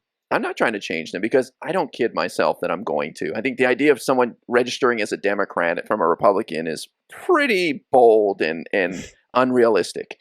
Yeah. But um, my goal is to show them partly that their idea of us, their generalization, their stereotypes that lead them to vote a certain way on one issue are wrong. And that's because of a lack of exposure. And I think Twitch is a beautiful platform for that people get to bump shoulders. Now, we're all from California, so we're not too far away, but I get to meet people from Montana or Mhm. people from the deep south who I would never run into. And all of a sudden they get to interact with an avocado toast eating millennial from Los Angeles and they got their idea of who I am. Look at this soy boy right here. And then all of a sudden I'm like, you know what? I don't disagree with you on some things. And they're like, well, I guess my generalization has been shredded a little bit. And so that's my idea is that we chip away, right? forcing empathy through respect and compartmentalization is involved in that, right? I don't judge people for their political opinion. I try to see beyond that and see them as the person, and I just see a lack of empathy when I see people that are hateful, and like people that don't like trans people are, to me, it's just a lack of empathy. Yeah. I mean, so to speak to that, I can't help but think like a marketer, especially when I'm like engaging with voters or my own family. So the only people I have been able to convert, like actually convert, where they stopped being registered Republicans and eventually became registered Democrats, were my parents. And that took like a solid 10 years. and Yeah. And like, so, but like, because I think of it in marketing, when you're developing ad campaigns or just different like marketing campaigns, you're thinking of it as in terms of moving someone through the customer journey and moving them down, or some people call it the sales funnel. And what this is like, when I was training people on how to canvas, like I would explain it like this, because I'm like, I can't help but frame it like this. And I'm like, what I like to do when I'm asking questions of people is I'm identifying where they are in the sales funnel or where they are along the customer journey. I'm not going to be the one there's no such thing as an epiphany or an aha moment where all of a sudden the entire world is different. Everything changes because of the one thing this person said to them. Like that's something that happens in the movies. It doesn't happen in real life. What people actually do, what really changes their mind, is all these little moments where seeds are planted in aggregate. Tons of those moments. So I go, and the same thing with marketing. It's not just like you see one advertisement and you're like, yes, done, buying it. And maybe that happened once, and good for you. You are a statistical anomaly. Congratulations, you beautiful unicorn. But like, that's just not how it typically happens. And so like what it takes is like along the way, because what you're doing, depending on where they are in that journey, is like, oh, well, am I just driving awareness? Oh, are they aware of this thing? Maybe the best thing I can do to move them forward is giving them more information or having a discussion about it and questioning. Like that is how you kind of like, at least that's how I frame it when I think about, okay, well, where can I have the biggest impact? And yeah. Sorry. I think you hit the nail on the head. As people on Twitch, I think that's where we can have the biggest impact. I think there are people like Josie has it probably a safe place for a trans community, and you're opening the door for more people to come forward and the next generation to not be as harassed as much and to be more bold and just, you know what I mean? So that's in itself, like you're streaming on expert mode. I'm on easy mode right here, just with 900 lives, you know, you've got like one heart left and you're on your last life. But so I respect that. But I just think both of you are doing so much that like you don't have to convert people. Like you're impacting people. And I think the scalability on what you did, Maddie, is just impossible. And I think I've knocked on doors. I knocked on doors for Katie Porter in down here when she was running for office the first time, and we didn't knock on Republican doors because there's no point. And when I accidentally did, they're like, "No, I'm a Republican. I'm good." I'm like, "No problem. Have a good one." Yeah, no point to bipartisanship. Thank you. Well, you're right. Josie Rose Caballero. Not in a congressional race. Now, if I wanted to just walk around the neighborhood and be like, "Hey, man, I just wanted to come out here and talk to people about this issue. No election, nothing. I just want to get to know my neighbors. I live down the street, and you know, I'm just introducing myself for something. I don't know. Maybe that would help, right? That would chip away a little bit. But yeah, no, I mean, again, I think it's just connecting with people and getting past this generalization of each other, because both of you have interacted with Republicans. Both of us, all of us here probably know Republicans. They're not what people who don't interact with Republicans think, right? Most people avoid them. They're on that side. I'm on this side. Don't want to deal with them. Hate them. How could you support Trump? Nothing worth talking about. People are more complicated than that. And it's up to us to see beyond that if we want to influence them, because you're not going to influence anybody by yelling at them. You know, it's going to dig their heels in. Yeah, that's actually, they've done study. Like this is something that's known, by the way, for anyone that studies psychology, for anyone that studies like neurology, and like they can actually measure in the brain, like things like when you are going through the process of changing your mind. They've studied this with psychology too. Typically, someone won't even admit that they are considering changing their mind up until right before that switch happens. So it's stuff that people ruminate on for a long time. So even if someone is giving you those responses where you think, oh, I'm not moving them at all, I'm not moving them at all you have to do is plant that seed. And I promise, like, over time in aggregate, that does make a difference. But it's important to like set reasonable expectations. So you guys, we're running out of time. We're running over because this was such a good conversation. I knew it would be with you guys because you got like I love both of your content so much, and I appreciate it because you're so knowledgeable in what you talk about, and you're also willing to say when something isn't your area of expertise to be like, you know what, I'm not an expert here, but here's what I do know. And I think like that's maybe a page all Twitch creators could take out of your book, out of our book. So, because it would be just be a nice, refreshing change of pace. But yeah, so to sort of close out before you guys can do shout outs and whatever closing statement you want. One thing I also just wanted to sort of tie all this back together is through Be a Hero. That is another thing I really like about all the information they provide about like healthcare reform is it's how to talk about it. So I think it was I forget who said that like the best thing you can do is just like I think it was I'm really important is like educate yourself on the healthcare system. How does it operate? Like be able to speak to it. They give you so many resources that allow you to do that. And also in their Discord, they have a bunch of like different channels and stuff so that there's ongoing discussions about this kind of thing. So if you want to be a great advocate for pushing for any sort of meaningful reform, whether it's healthcare, whether it's anything else, just like immerse yourself in it, get educated, go fall down that Wikipedia hole. And like, that's honestly, people are like, how do you know all this random stuff about random things? And I'm like, because I'm super curious and I fall down Wikipedia holes. And then I end up looking at all the sources that are cited on these pages. And like, that's my obsession for a week. So get obsessed with it. But again, I want to thank both of you so much for being here and talking about policy. I'll give you a chance to have an outro, shout yourself out, and then we are going to get moving to the very next panel. What? 2 panels? Wow, Maddie. I know. Crushing it. It's a lot. But Josie, I'm going to let you shout yourself out first. Yeah, thank you. And thank you for understanding. We're having a bit war on my Twitch right now, which is great. I approve. That's the only war I approve of. Nice. So Wonderful. yeah. So anyways, I'm Josie Rose C on Twitch. You can follow me at twitch.tv /Josie Rose C. You can also, as of today, my Discord now has its own vanity URL. Ooh, so discord.gg /lovenest. And you can go and join the conversation because after the stream goes off, we continue to talk. And when I'm working, maybe I'll jump in a voice channel and work with and do focus time. So that's always fun. So yeah, and I just want to say thank you to you, Maddie, for organizing this. I wish I could stay longer, but I do have a hard commitment at 6:45 Pacific here.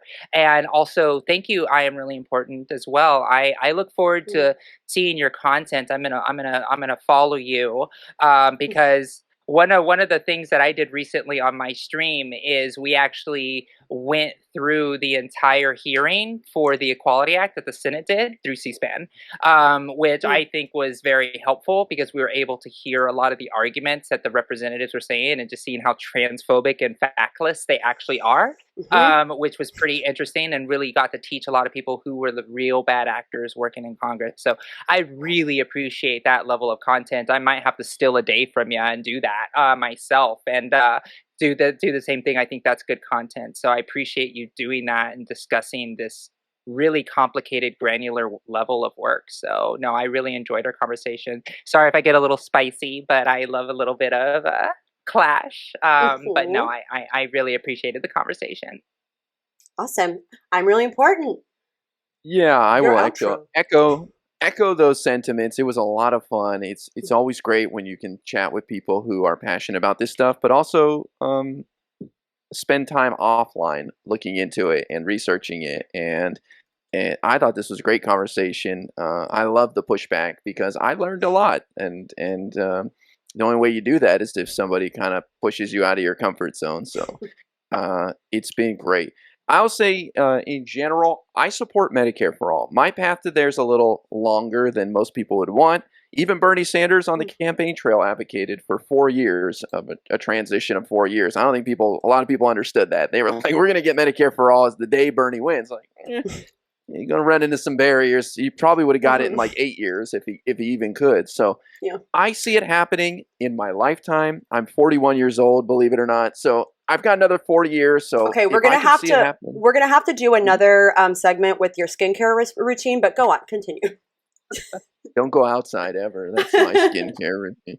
So I want to get us there, but I think we've got to convince a lot more people that it works. And I think lowering the age does that, and expanding the benefits and all that stuff. So I'm very optimistic about Medicare for all happening, just a longer timeline. And it's exciting to hear of another person watching C-SPAN on Twitch. I know a few people now that do that, and even there's like Professor Melko, who is a chemistry professor, I believe, and he'll watch it for the COVID stuff. So C-SPAN is finding its way onto Twitch, and I think that's just wonderful because, as Josie said, you really get to see the argument for yourself before the media gets to it, and you see these representatives, though it is political theater, you do still see the core argument that they're making, and you do see some bipartisanship. I know that's the bad word of the day, but you get to see some people getting along too, and I think that's good because it's not all doom and gloom out there. It's not all punching each other in the face. There are people working together in Congress too. And I like to focus on that positive stuff. So that's what I do on my channel. We watch Congress, but I'll point out the positive stuff. There's enough people out there saying the sky's falling and this is it and it's all over. So I think I take on the role of being the optimist, and it's been a lot of fun. So I appreciate you having me, Maddie. I've always enjoyed that you're on this platform, and it blows my mind that people with your level of education experience, and Josie's as well, spend any time on here at all. I think these people don't realize how lucky they are, and you are helping people, both of you. I don't know if you know it, and you may not hear it all the time, but there are people sitting there quietly listening and watching and inspired by both of you and learning, and you just coming on here every day, you're doing enough. I just leave it at that. Anything else is bonus. So. Well, again, thank you. I mean, that was like the nicest thing anyone's ever said to me, so thank you. But like, thank you so much, both of you, for taking time out of your day to spend talking with me about healthcare policy. I really appreciate it. Everyone, I shouted them out in the chat. Please follow, subscribe to these two incredible human beings. Again, Josie, I'm really important. Thank you so much. California rules. All right, I'll let you go. You guys, how great was that? Oh, of course not. So my oh, it caught up. Okay, good. I've been having issues with my my video stuff before. You probably see me get a little mad about it, but you guys, we have the most killer panel coming up, so I'm just like so excited for it. And I will give you an intro in just a second because I have to pull our good friends, our esteemed panelists, over into the private room. So. But I think it might be time. Not Vosh. Wiggles. Wiggles. It might be time. Hi. Oh shit. Oh hey. Oh, sorry about that, Maddie. I was here on time. Thank you very much. You were. You get so many points. I don't think you even realize how many. I deserve it. I understand. I completely agree. 100%. Like straight bangers. I absolutely. Constantly. Yeah. No, I was just. I normally when I. What's the, Sam says hi. Oh, also hi Stardust again. But yeah, I was just here vibing. So normally when I get when I'm just waiting on something or I just play Pokemon. So I was Oh, dude, stalking I my know Pokemon. you've been playing lots of Pokemon lately. I've been super impressed. Thank you. I Um, am the best. I am the what best Pokemoner. do you have? I know this is like people probably ask you this question all the time. What's your First of all, who's your favorite Pokemon? And then if you were a Pokemon, what Pokemon would you be? And Stardust, this also Um, goes to you too. This is how we'll I start think. the My mental favorite health is panel. Magikarp. I love Magikarp is my favorite Hmm. Magikarp is a Hey, good one. because yeah, Magikarp. because he's weak and everybody hates him and everybody makes fun of him and then he gets really big and strong at the end. So I like it. True. Magikarp fucks. Oh yeah, big Like, time, big yeah. time. Like, I mean, not until he's Gyarados, but yeah, he does fuck. unironically, like one of the best uh, like Pokemon to catch for like the type of games that I play. I play Nuzlocke, so they're like challenge modes. So you have to go Mm. through, and like when you lose a Pokemon, it's dead forever. And so having a Pokemon like as strong as Gyarados with like a really relevant like ability, it's like because it lowers like your opponent's attack anytime you ever like switch in with it. So it's Ooh, really useful. So it's like one of the best catches you can possibly get. So all right. straight Pog. Yeah. Hey, Hans, are you able to do video? Or if not, no Oh, worries. well, oh, no, I can do video. 1 second. Just let me turn off my cam You know, for my. yeah, I'm just, I'm a very professional streamer that we run a Uh, very tight operation here. So I'm thinking, in terms of our full um, viewer experience, which I take very seriously, very seriously. hey, I Um, absolutely agree. I completely understand. I wanna participate. So 1 second. Let awesome. me just yeah. Let Yeah, me just you do what you let got to me change. do. You throw Yeah. that Pokeball, do what you got to do. I have And to. Oh, I I'll, respect it. just changing. I'm changing my like my different things for cameras and stuff. Like my because it won't accept things if I don't ah, if I'm not looking at it the right way. So hopefully, awesome. uh, yeah, there we go. That's better. Oh, looking like a Clark Kent over Oh, there with your glasses and the button down. I love it. thanks. Hey, thanks. The buttons are doing a lot of work right now. I haven't worn this in a while, but I like a complete like full disclosure. I'm running out of clothes. Between tearing my shirts off during all my streams, between like gym days and stuff, and I've been pretty busy with work and streaming and things. So I'm a lazy piece of shit, and I haven't done laundry. So like I need to. I'm running on empty. Like I have no tank tops for this right now. Oh, I have geez. no passable unless you want me in a white t-shirt. Like I got no other shirts. So I was like, fuck it. Like I'm actually just going to be super professional and look great in this, as opposed to the guy who doesn't have his shit together and like totally is only wearing this because I I have nothing else. I love it. I think it's great. I think either way. I love that like it's like your different personas. It's like I think of myself, if I was like a Barbie and it's like, "Ooh, this is like professional Maddie." And then like this is like is in denial that she's in her 30s Maddie. And this is like just woke up but like hair looks kind of nice and like it has volume, so I'm gonna run with it. Maddie, they're all like just it's all flavors of the same thing. And I feel like with you it's like whether you're in a white tee that you're going to rip off, whether you're in that professional garb, it's fun. You're just like you're putting on a different skin, it's a good time. But Agreed. anyways, so I'm going to introduce the panel and then I'm going to let you guys introduce yourselves, tell everyone a little bit about yourself, and then we'll get started. I think I see this as being super relaxed. I love that it's just going to like be a small. It's just the three of us. Marcy wanted to Nice. be here, but she unfortunately had a last minute thing, couldn't make it. But like, I wanted to keep this like kind of small and intimate so that we could really share stories and talk. So this is the mental health panel as part of my healthcare Megastream, and Hmm.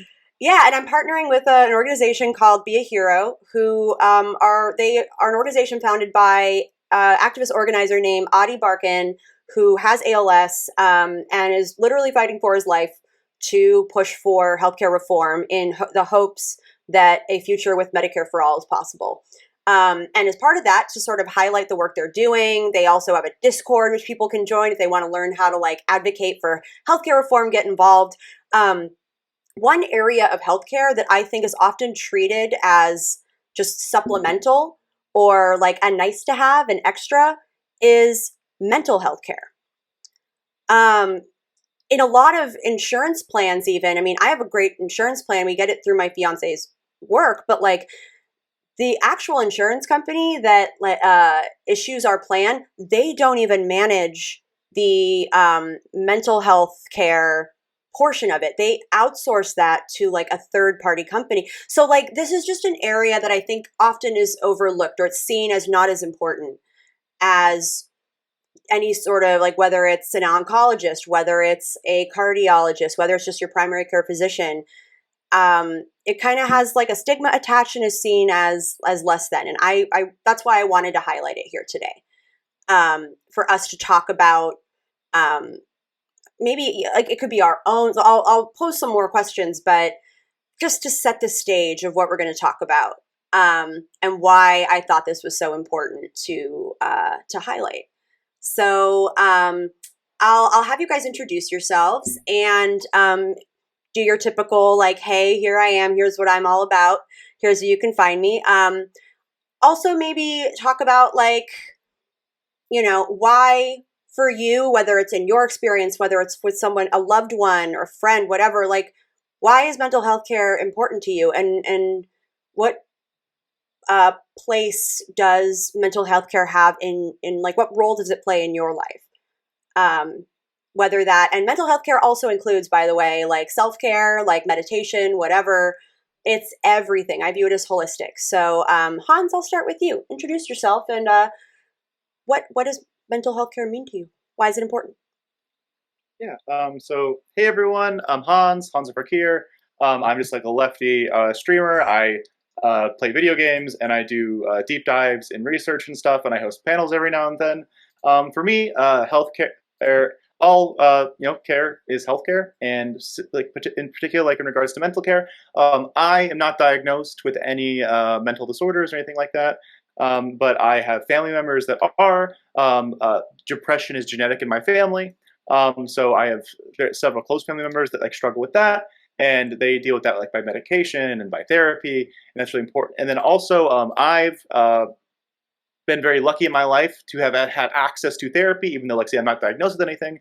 There have been multiple periods in my life when I was radically bullied in school when I was younger, when I was like in elementary and middle school. And so therapy was very helpful during that time of my life. And then also in high school, I experienced some extremely cognitively debilitating concussions that like I fully recovered from. But the process of dealing with those was extremely traumatic. And having both supportive family members and friends and having access to mental health services was absolutely life-saving for me. So I think it's extremely important. I think everyone should have access to it. Obviously, I've been doing some some research of like in preparation for this panel about like say like the numbers. It's like about 50 million adults are diagnosed with some flavor of a mental disorder, and about 13 million. Let me check. Then about 13 million are diagnosed with a serious mental disorder. And when I say serious versus any mental disorder, serious just implies that they have extreme issues in one or more facets of their life. Like maybe they can't feed themselves, maybe they can't hold down a job, maybe they can't handle their finances, those kind of things. So it's extremely prevalent. It's like, it's like 1 in 6 Americans versus say like, it was something like I love that you did research. Yeah. I did the studies. It's like 1 in 5 adults in America have some flavor of a mental disorder, and then 1 in 20 have something serious. So it's very, very commonplace. And if something like that is so commonplace, I don't think there's really anything in terms of like medical issues that are so widespread inside of American society or just society in general that it feels like almost barbaric that we don't have access to healthcare for the majority of these people. I did other research, fun statistics, is about half of the people with any sort of mental illness get assistance. And there are differences between like men and women in terms of like how like much access. Women are apparently better about getting therapy than men are. Guys got to step our game up. And then for people with serious mental illness, only about 2/3 get the healthcare that they need. And if they're the people with the most severe issues, they obviously need it more than even like the other people with mental disorders. So there's tons of stuff that I want to like robustly fix inside of our system, not just because like it's personally affected me and it affects my family, but I think it affects like pretty much everybody, right? 1 in 5 people, like that means virtually everyone knows someone with some flavor of mental illness. So like our entire society is better off by like taking care of these people.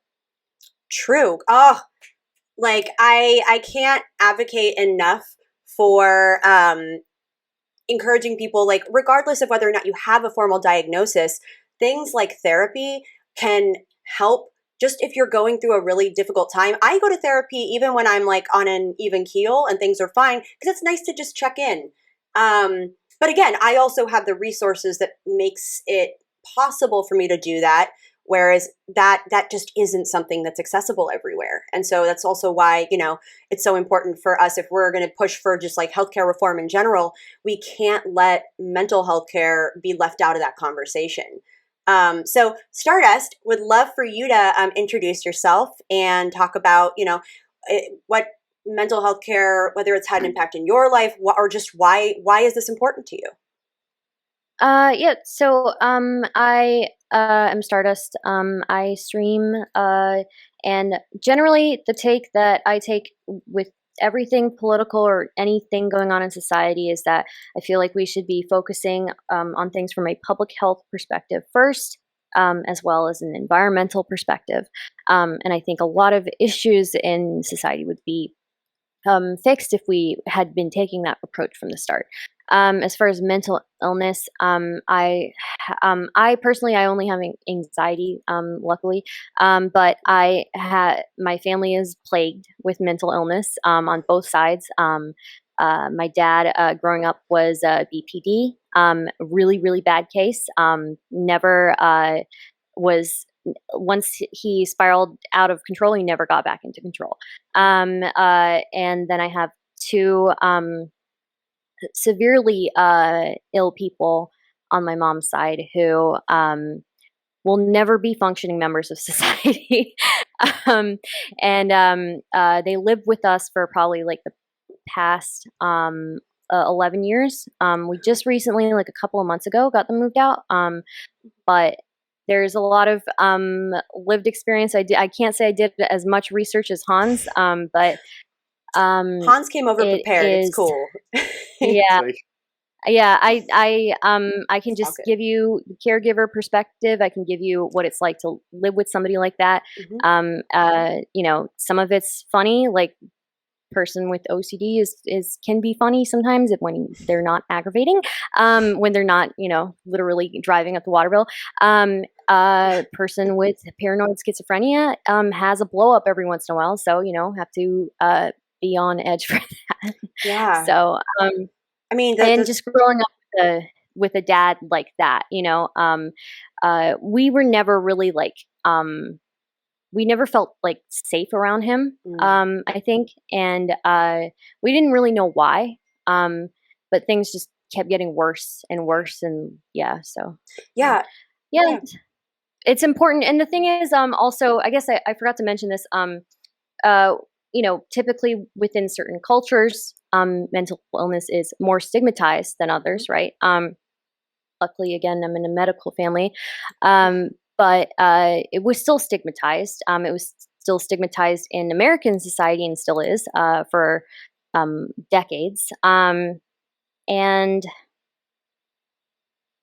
It just removing that stigma of getting treated would help so many people. I mean, so many people who don't get treatment end up, their disease ends up progressing, and they get to the point where they will not get better. Basically, they will only get better marginally. So that's why that's so important to be able to provide them with treatment early.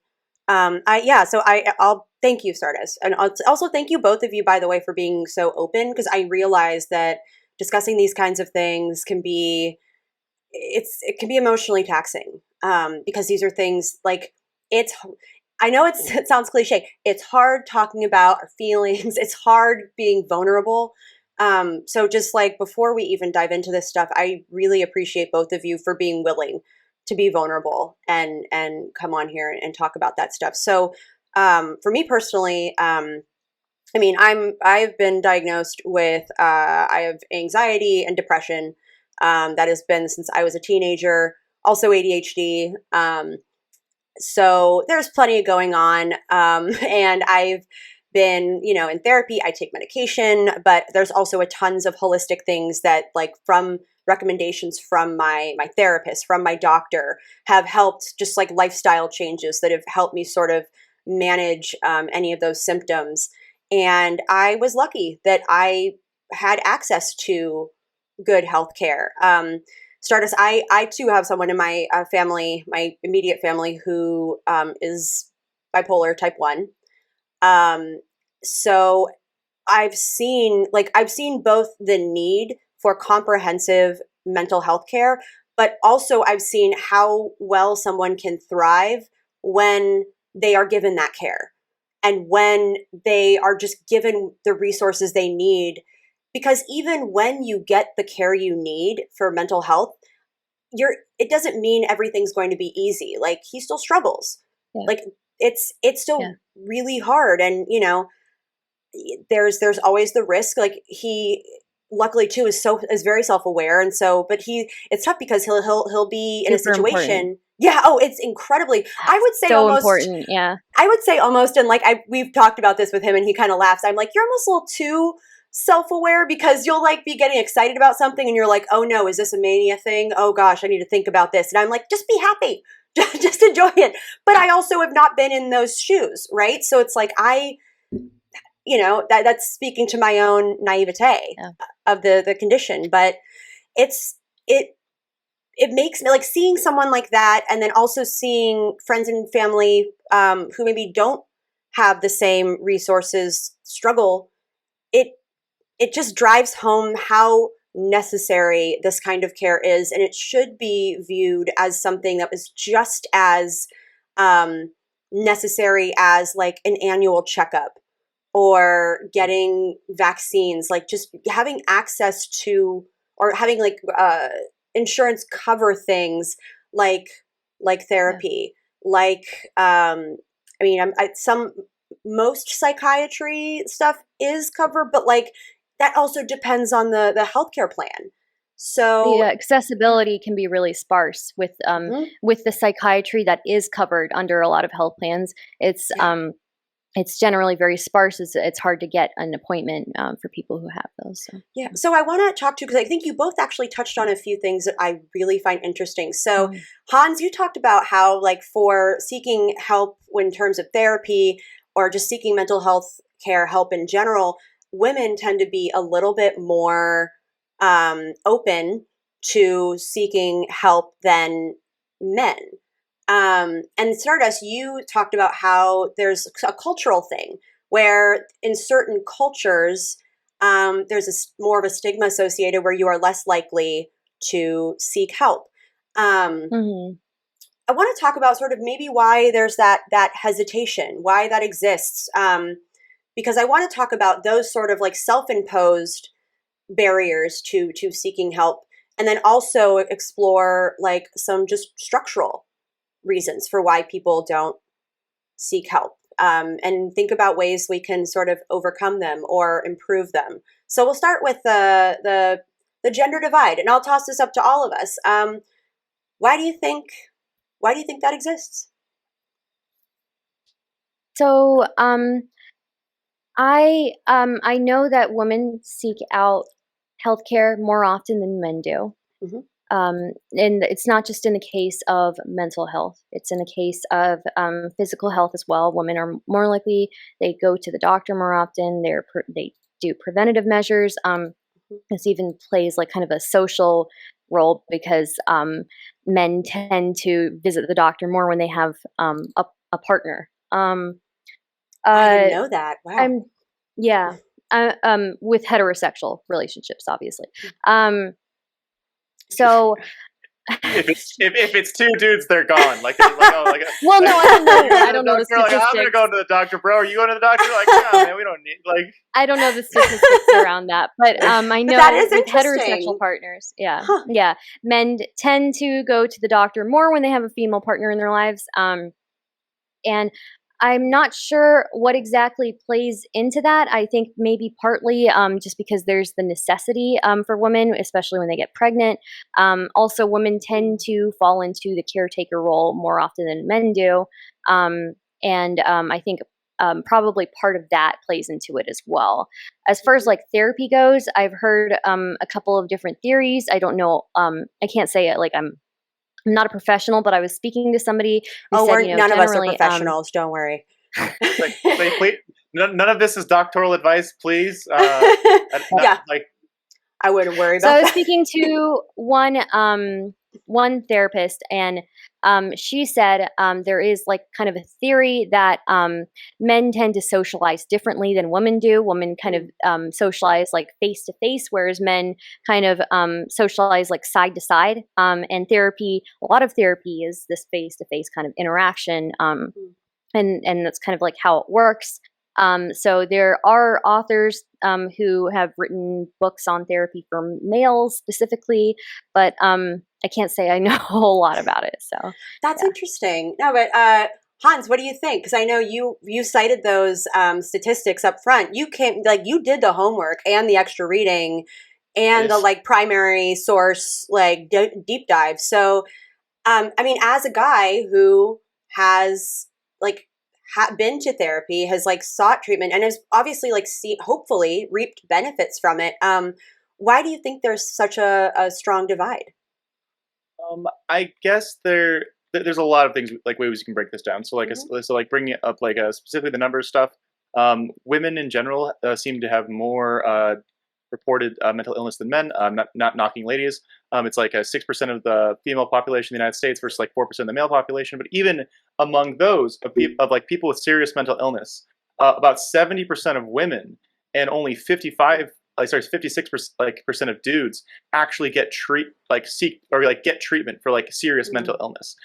So women are just I think Stardust like makes a like pretty good point that like maybe women are more comfortable with like the topic of therapy, with the process of therapy. But I would also say that there are two potentially societal implicating factors. One, I think women are in general normally considered like to be allowed to be more emotional or allowed to be more open about their feelings. So like there's not a real stereotype like like of like the taciturn lady as opposed to like the man.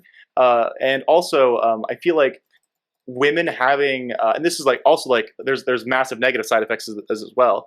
There's massive I'd say cultural not expectations but an understanding that women have mental illness, like women have been like called hysterical and like all sorts of stuff like for decades, right? So and that's really bad in terms of like normalizing like treating women as hysterical. But I think it also is like normalized an understanding at least that like women with mental illness exist in a way that for men with mental illness it's not as common, or at least not as like say socially accepted, right? Or like something like that. And then like it was like the generic like if we're gonna like want to talk about like like toxic masculinity stuff, it's like yeah, like I feel like most dudes are like yeah, like I don't need therapy, like I'm tough, like I'm handling it, like I still have a couple beers with the guys and I feel fine, right? Like and they don't have to worry about like those kinds of things. So there's all sorts of factors that can play into like why women in particular might have like seek mental health assistance more so than men. Like regardless of like the disparities. I feel like also I don't think it's something particular about women in terms of having mental illness, right? Like I don't think there's just something about women that make them like 50% more likely to have like a serious mental illness than men. I would probably say it's also a factor of reporting, right? And that women are more comfortable or like more in touch with themselves, being able to say like, oh, hey, I have a problem.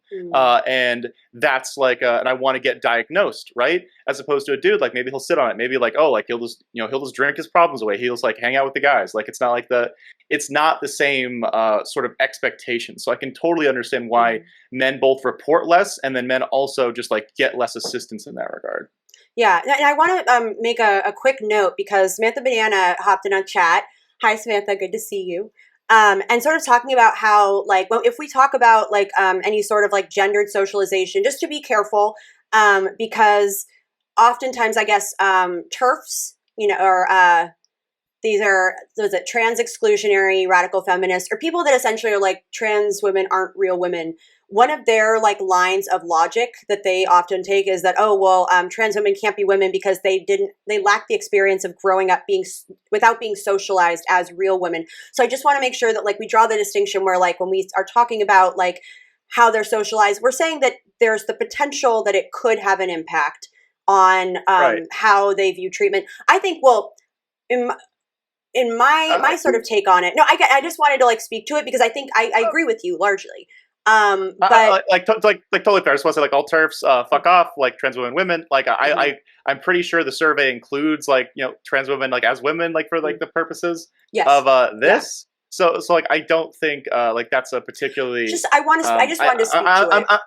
I got you. I'm sorry if like my gendered language, like I was like, when I was talking about men and women, I included like obviously trans women with women and trans men with men. Obviously, there might be like increase. I didn't do any specific research into trans mental health stuff. I also wasn't able to get to it in time. I only had an hour and a half, so I can't really speak to that. If Samantha wants to come in and like maybe give like a more like a better take or a more understanding take on that, like I'd like happy to bring her in. So yeah, but and I think I mean that's actually one of the areas where I think a lot of our like recent or like mental health research falls short is that a lot of the research is framed where it's just like, oh, male or female, and like what are the differences between those, but it doesn't necessarily account for the nuances for what is like a gender spectrum, and doesn't capture people who are non-binary or gender fluid, and that true. then there wasn't any stats on that. Well, exactly. That's what I mean is like a lot of the research they're doing on just like mental health care doesn't capture those categories,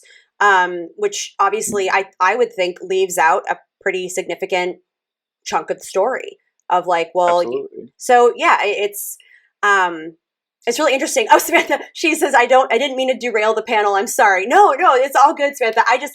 I wanted to make sure I spoke to it because I think that's an important point, and I know Hans agrees. And like, it raises that interesting point of like, yeah, there's a number of people who fall into the category of whether you're trans, male to female, like whether you were born male, born female, like that doesn't necessarily define what your experience is in terms of socialization or your identity. And so when we're looking at research on how socialization could impact certain things in your life, just so much of that research can't account for people who don't fall at either end of the gender spectrum, a gender identity spectrum. And that's an area where mental health care falls short, I think. But all good. Like, yeah, you didn't derail the conversation. You just added to it.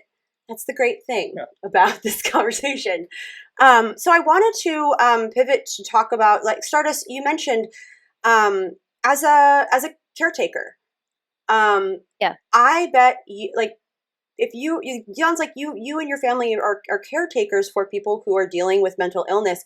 I can only imagine the kind of insane like work you'll have to do to navigate through the healthcare system to like ensure that they're given help, or like you probably know about the lack of help that is offered.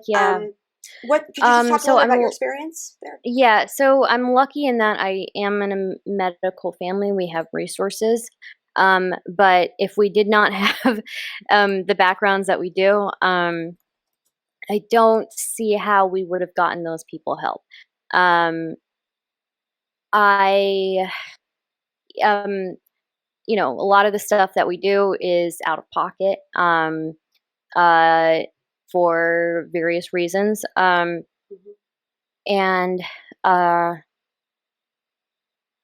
It's just so hard to navigate. I mean, honestly, one thing that we're going to have to deal with in the future is as they get older, because they were living with us before, but like you need your own space at some point.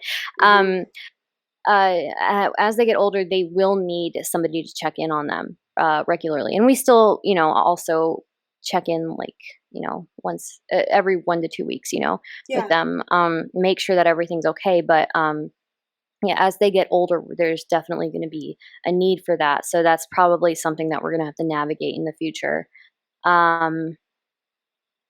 As far as like accessibility, Yeah, or I just don't like know. I'm frustrations or things that like, because I feel like especially as a caregiver, I don't know, you were probably on the front lines of like ensuring they got the right medications, ensuring they went to like the yeah, right doctors.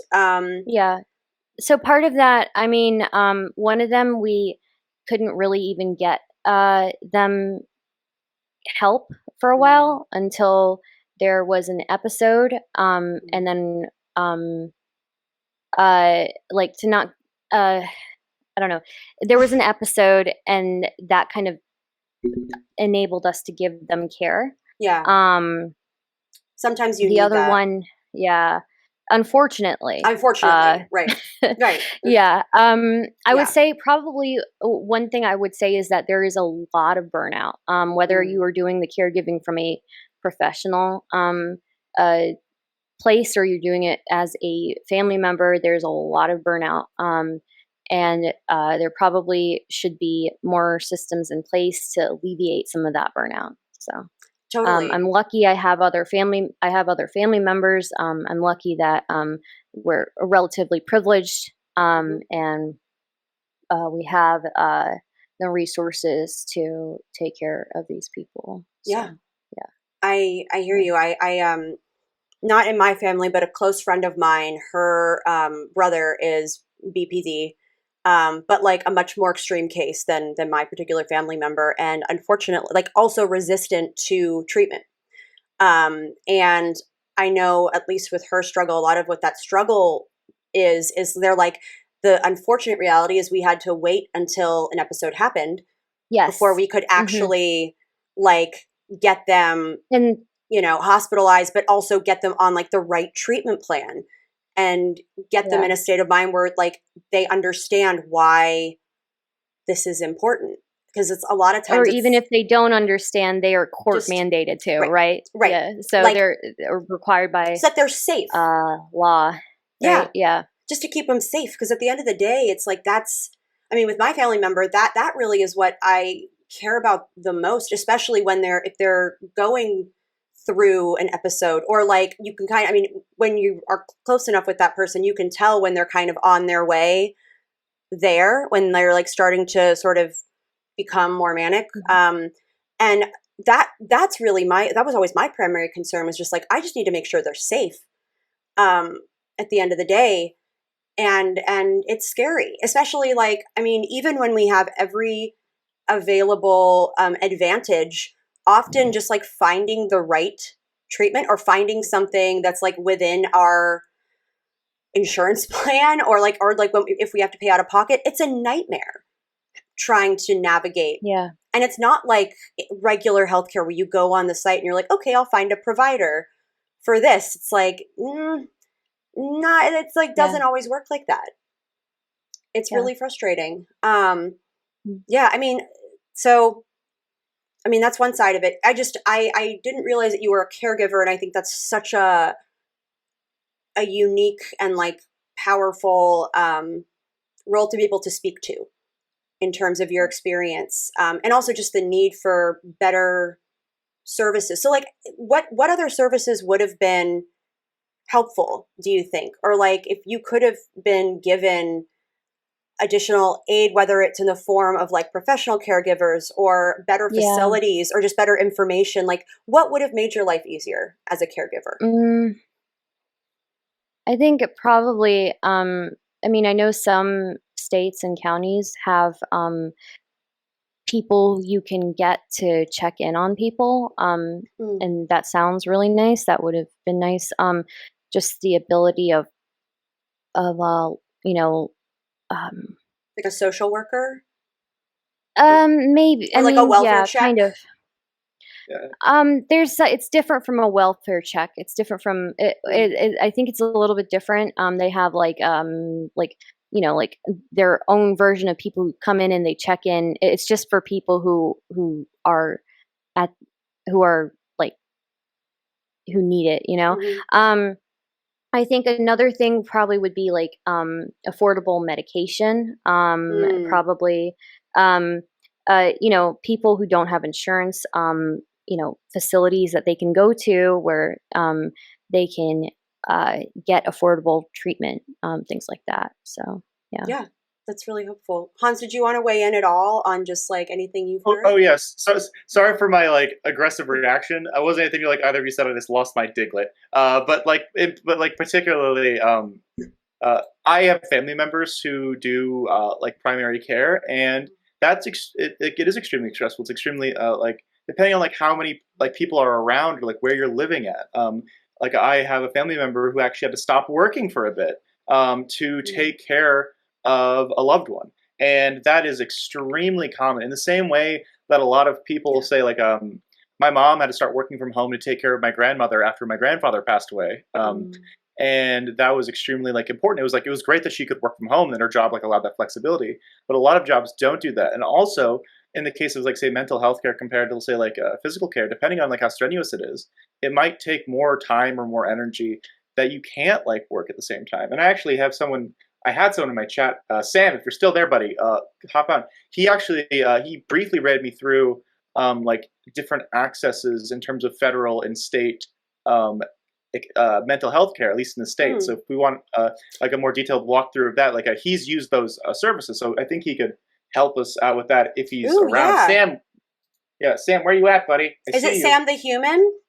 Yeah, Sam the human. Oh, I'm friends with him. Yeah, if he wants to come on, I would love to get that perspective because I know it does vary by state. Like that's one of the, I mean, we talked about it actually on the panel before this. This would align so beautifully with what we were talking about on the policy panel. But we were talking about how like there's healthcare reform and stuff at the federal level, but a lot of states also have their own legislative reform that is passed through their own state legislatures. And it can have an impact, and it can also be sort of a good blueprint for what's possible if they were to scale up and create a program that is available nationally.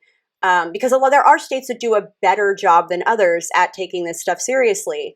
I mean, God, it's the fact that I know, so my psychiatrist is covered by my health insurance, but it was damn near impossible to find a therapist, a psychologist that took any like health insurance or that was they were covered by only like maybe one or two plans like total. It was damn near impossible. And I couldn't help but think like how, like, at least I have a good plan supposedly where you have a variety of options available. I can't imagine what it must be for people that have like a lapse in coverage because maybe they lost their job or they have, are dealing with a financial hardship. Just being able to access that care is so difficult. But yeah, let me know if you hear back from Sam because I would love to get his take on like just his own experience navigating through the system. I know this is like kind of a heavy topic, so take a deep breath. It's talking about a lot of like vulnerable stuff. But another thing, so one thing to sort of lighten the mood a bit before we move on, because I know a lot of what like mental health care takes the form of is I have my own sort of like self-care things that really help and that people don't often think of as like self-care. So one of those things I do is I meditate, but not like where I sit for an hour and, I'm like sitting in Om and there's a Buddha statue in the back and it's like a beautiful water fountain surrounded by bamboo. Like, no. I often will meditate for just like 2 minutes at a time or even 1 minute at a time where I'm like, okay, I'm just going to sit somewhere quiet and focus on my breath for a second. Sometimes I'll set a timer and just that reset, especially as someone who has anxiety, that has helped so much. I used to get panic attacks at work and I remember when a panic attack is happening or like when it's coming up and I would be like, okay, I know this is happening. And I would run to the bathroom. I'd lock myself in a stall and I'd sit there and close my eyes for like, and focus on my breath for like 5 minutes, whatever, until it passed. And I'd be like, okay, back to work and let it pass. And like, I remember like just having some sort of self-care thing is so powerful. I also, another self-care thing I do, and then I'm going to pass it to you guys. So I want to hear, like, what are your little, like, I know I need to do this to like take care of my own mental well-being. Um, Another thing I do, I mean, having my dog is super helpful, but just exercise, needing to move. And when I say exercise, I don't mean like, listen, Hans is like fitness goals with his deadlifts and like see, look at him. He's flexing. Like, come on. I don't know what you're talking about. That's goals. Like, but like even when I used to be like really into like the working out stuff. I'm trying to get back into it because I have a wedding in about a year, and like I want my arms to put fear into the hearts of everyone in my wedding. But like even when I say like move, I just sometimes it's like I'm just gonna take my dog for like a 15-minute walk. Or like I'm just a lot of times if I'm like taking a call or I'm checking in with my mom, I'm just walking around the house. I'm moving because I know that like if I'm stationary, it does not help my mental well-being, my mental health. And so those are my little like just daily tricks for checking in on myself and taking care of my own mental health. Stardust, do you have any like self-care things that you do just to sort of make sure that you're like in touch with yourself? So I can relate to the, I used to have a very stressful job, and I used to get panic attacks. One thing that also worked for me was the meditation. Even just without meditation, just deep breathing probably was a huge help in that. And there's nothing that really can take the place of breathing exercises. And yeah, working out. I like to go hiking. Uh, doing some sort of activity that allows you some solitary time. Yes. Probably is going to help. Yeah. How about you, Hans? What are your... Oh, and before we go on, I do want to mention, because someone in chat brought up a really good point.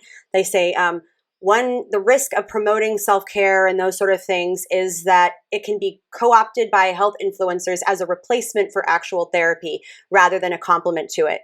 And I 100% agree. So I think I want to just like echo that sentiment where when I'm talking about this stuff, I see it as complementary to other care. Like they're really, especially if you're dealing with something like anxiety, like depression, or if you're just going through a rough time, like there's no substitute for getting help from a professional.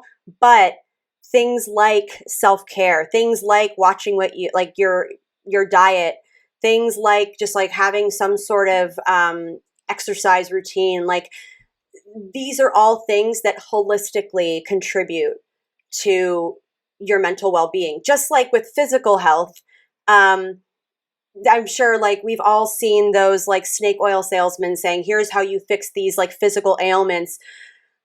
And like there are certain vitamins and things you can take to like contribute to good health, but there really is no substitute for like getting a regular checkup, seeing your doctor, as long as you can afford it and you have access to it. But hey, that's why we're here. That's what we're fighting for, is so everyone has that.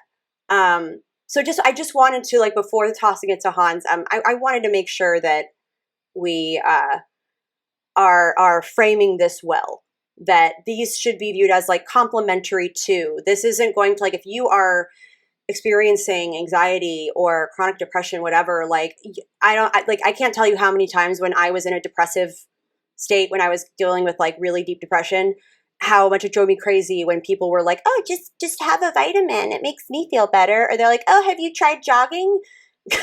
It's like, yeah. Yeah. It's like, have you ever just considered trying harder? Like, right. Have you tried not being sad? It's a little more complicated than that. But like, you know, what part of what contributes to my overall mental well-being is having a bunch of different things that I know put me in a good position to be able to function and thrive. And like having these um, uh, rituals is a massive like contributing factor to it. But yeah, like listen, if you're dealing with like any sort of like mental anguish or any sort of disorder condition, especially if it's been diagnosed, like I don't care how many mantras you chant and like however like zen and zenful your like meditation space is, like like professional medical treatment will always be like a critical part of your treatment process. But anyways, Hans, what are your self-care stuff? What do you do to like make sure that you're doing all right and checking in with yourself? So, like you said, obviously, this is largely for everyone. Obviously, if you're going through something or like you have mental health issues or like illnesses, this is likely not going to like fix them. It like might help manage, but like this is not everything I say here. Obviously, is an unlicensed, a non-medical professional. But I think a lot of people, I'd say like there's a couple of broad areas that I like to focus on when thinking about like how I'm like doing well, right? And a lot of that is like your work life, your social life, your sleep, and your extraneous like hobbies, right? And so you got to think about like what's making you stressed, what's making you frustrated. Like I understand. I also have an extremely high stress job, which is why you'll notice the last time I've been playing Pokemon for the last 2 weeks because work has been extremely fucking stressful. So I like realized that like streaming and doing like too much politics stuff, like I enjoy it, but it does like take more stress than me just like, you know, listening to like music and playing Pokemon with everybody. So knowing, but I still love my work. Like I'm a very like hyper aggressive career oriented person and I want to like do well for myself. And so like I get joy from that, but like I also get stress.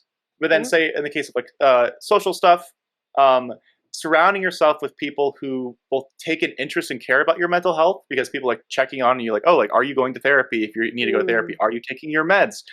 Surrounding yourself with people that aren't just quote unquote like positive like people. I would say like, you know, like negative Nancy's kind of like make me sad, but like that's like a personal preference, right? And like so being a good person for other people to be around and bounce off of, right? You know, being mental health positive, making sure that, and just making sure that you're either that person or you're surrounding yourself with those people. Because if you're surrounded by, you know, like people who don't think therapy works or like don't like believe in like medicine or like they're like weird anti-vaxxers that are like, oh, like, you know, like all it's all big pharma stuff trying to like break your brain and stuff to control you and like you need brain force from like Alex Jones and shit, like that's going to ruin that like that's a horrible company to keep. So try and stay away from people that like are damaging to your mental health, right? And that's obviously like a personal choice that every person has to make. And if someone is like constantly like making your life harder as opposed to easier, you know, consider like, you know, changing your relationship to them in terms of like how you're interacting around them. In terms of like physical stuff, obviously, Maddie already talked about it. I love weightlifting. I try and work out about 2 hours a day. Obviously, most people don't do that, so I can't recommend that. But just going outside, touching grass, going on walks, like about the sleep thing. Human beings like sunlight. I know you don't. I know we're all like inside like people. I also don't like going outside. But being awake while the sun is out, having the sun shine upon your face, it will make you happier. It like not like a like it's like it's measurable. They have research. Yeah, they have research. Yeah. No, sorry, Mike. Like my. Go for it. I'm sorry. I'm interrupting. I got you. I'm the worst moderator. I'm sorry. It's okay. Like I know. Like my father has seasonal depression. Like when it's not sunny out during the winter time, he gets sadder. So it's like there are plenty of things that you can do that help you. And I'm not saying this is a substitute. And I'm not saying if you're doing all these things, it will make you happy. This is all the stuff that can make your life, quote unquote, better or more manageable or healthier. And the last thing is just sleep. I can't tell you how much having a good sleep schedule improves your mental well-being. Like I just graduated college last May, not this May, like last May, like in 2020. And when I was a college student, I was suffering like all the time. Like I was getting like 6 hours sleep a night max. And for a big guy who's like constantly trying to like exercise and stuff, that is not enough. Because like I'd wake up at 6 and I would have work and then I'd have classes and then I'd have like weightlifting practice and then I would have homework again and then I'd go to sleep at midnight and then wake up at 6 again and do the whole thing over again. And I did that during the week, and then during the weekends I would either crash or I'd be out partying, obviously not getting like sleep either. And now that I've had more control over my sleep since I've been home, sorry, not home, since I've like been out in the workforce and I've had more control over my sleep patterns, I still struggle because streaming keeps us all up until like 3 a.m. because like none of us have any control of our streaming schedules for whatever reason. But I still get 8 hours, like, because I work from home, so I like schedule it so like I work for a bit in the morning, then like I take like an afternoon nap. I'm trying to get away from that so I can like just sleep like 8 hours in the evening. But getting enough sleep that you feel comfortable is you'll feel infinitely better. And if you've done those four things, and you don't, and it's like not helping, or you don't think it's helping enough, at that point, maybe consider, doing like getting like actual assistance, like seeing a therapist. I would recommend every person like see a therapist, like whether it's like whether it's like a like any kind of like person, for like it doesn't matter like if you're like currently suffering or not suffering, that's helpful. And if you and just like for people who like might be like frustrated or sad, because like I totally understand. I got pretty depressed during COVID, when I couldn't lift. Like I lost about 10 pounds, but what really happened was I lost about 20 pounds of muscle and I gained 10 pounds of fat. So I was really like down on myself. I felt horrible. It was awful. I wasn't sleeping well. I was drinking a lot more, like even like during the daytime, like when I wasn't working. So it was very bad. And if you want to like quote unquote like be happy or be content, doing those things at the very least helps give you a fighting chance. I can't say it will make your life better. It will make your life perfect, or like you'll be like a quote unquote happy person. But those things just like dramatically improve your chances of success in terms of just like living a contented life. I think someone in chat framed it really well. They're like, it's managing versus fixing. So these are things to help sort of manage day to day. Whereas like, I think maybe, and correct me if you guys think, disagree, or if you want to expand on this, but I think sometimes people incorrectly view treatment of mental illness as like, oh, it's something to be fixed. Or it's something where it's like you go and then, like if you have a broken arm and you go and then you get the cast and whatever, and it's like it's fixed. Whereas mental health isn't like dealing with a mental illness or just seeking help for something. It isn't necessarily that like beginning, middle, end, all of a sudden everything's better and then you go out in the world and don't need help anymore. I wonder sometimes if it's because people don't think of it that way, maybe that's why it's viewed differently than typical healthcare, because people think of maybe like, oh no, I go to a doctor to like get healthy again, or like, I have an illness, or I caught a virus, so I go to the doctor to get the medication that then gets rid of the virus and then I'm fine. Whereas with mental health, it's not necessarily that linear process of all of a sudden everything's fine. So just what do you guys think? Do you think that that's maybe why there's a bit of a difference in terms of how people view it? Or are there other things that maybe contribute to why it isn't viewed on the same level often as other types of healthcare? Well, I think you bring up a really good point, because you run into this problem with patients where they stop taking their medications, right? As soon as they think that they're better, they stop taking their medications, and then they slide back into whatever they were before, and then something happens, right? So there's definitely, because of what you're saying, because it's an ongoing thing, you can't really fix it. You have to continually treat it for the rest of their lives. It is, in most cases, it is not something that is ever going to stop. As far as why we treat it so differently, I think it just goes back to, you can't really look at somebody like you can look at a broken arm, right? And tell that they're ill in the same way, right? There might be like symptoms, there might be like warning signs, red flags, right?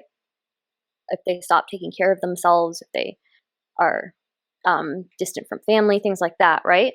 But you still can't look at somebody and tell that they have BPD, or look at them and tell that they have schizophrenia,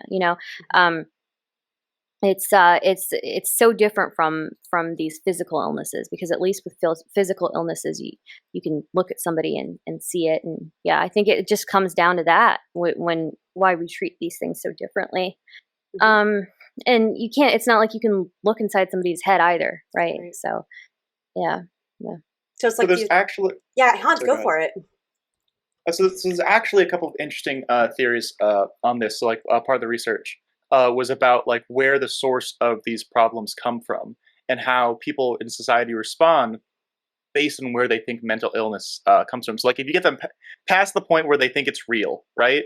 Then you normally have two primary camps as to like how these problems manifest themselves. You have biomedical, which is like there's there's chemical imbalance in your brain, like there's something genetic that like might affect families, and that's one field. The other one is psychosocial, which is the idea that like whether it's like like your upbringing or like environmental stuff that might have pushed you certain ways, and there's pros and cons to both. Although like biomedical is like that, like dramatically becoming like the premier like understanding, because like it maps a lot better onto pharmacology and stuff. So like it's easier to like combine that with therapy as well, just as saying like, oh, like you had a rough childhood and this is why this is what's wrong with you.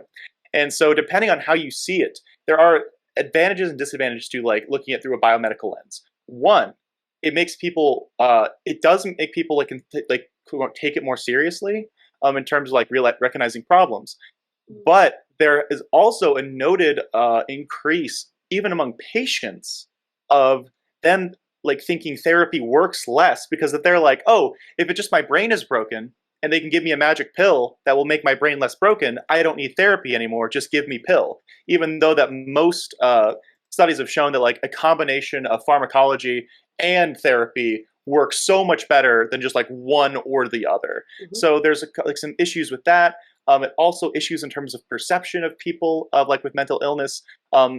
Like there's potential issues of like othering if you see something as like is immutable, and even among people with mental illness, like apparently some like the data was showing that if you think your mental illness is like immutable and genetic, which like it seems like a lot of things are pointing at that it kind of is, unless you are very careful about how you go about that, it can actually affect your ability to mitigate symptoms long term, because you're like, oh, if this is an immutable part of like my DNA and my genetics, how am I supposed to fix this? But, like there's a lot of things that have like been opened in terms of like the doors in terms of helping people, right? Because obviously like a lot of like the new like the drugs and medicines and stuff is absolutely amazing in terms of helping people out, but there are like potential like negative social side effects on top of that, because there was when initially like we started moving into like the biomedical understandings of psychology, apparently a lot of like psychologists were really excited. They're like, oh shit, if we can just show everybody that like it's like something that's like like it's like a physical illness, like actually like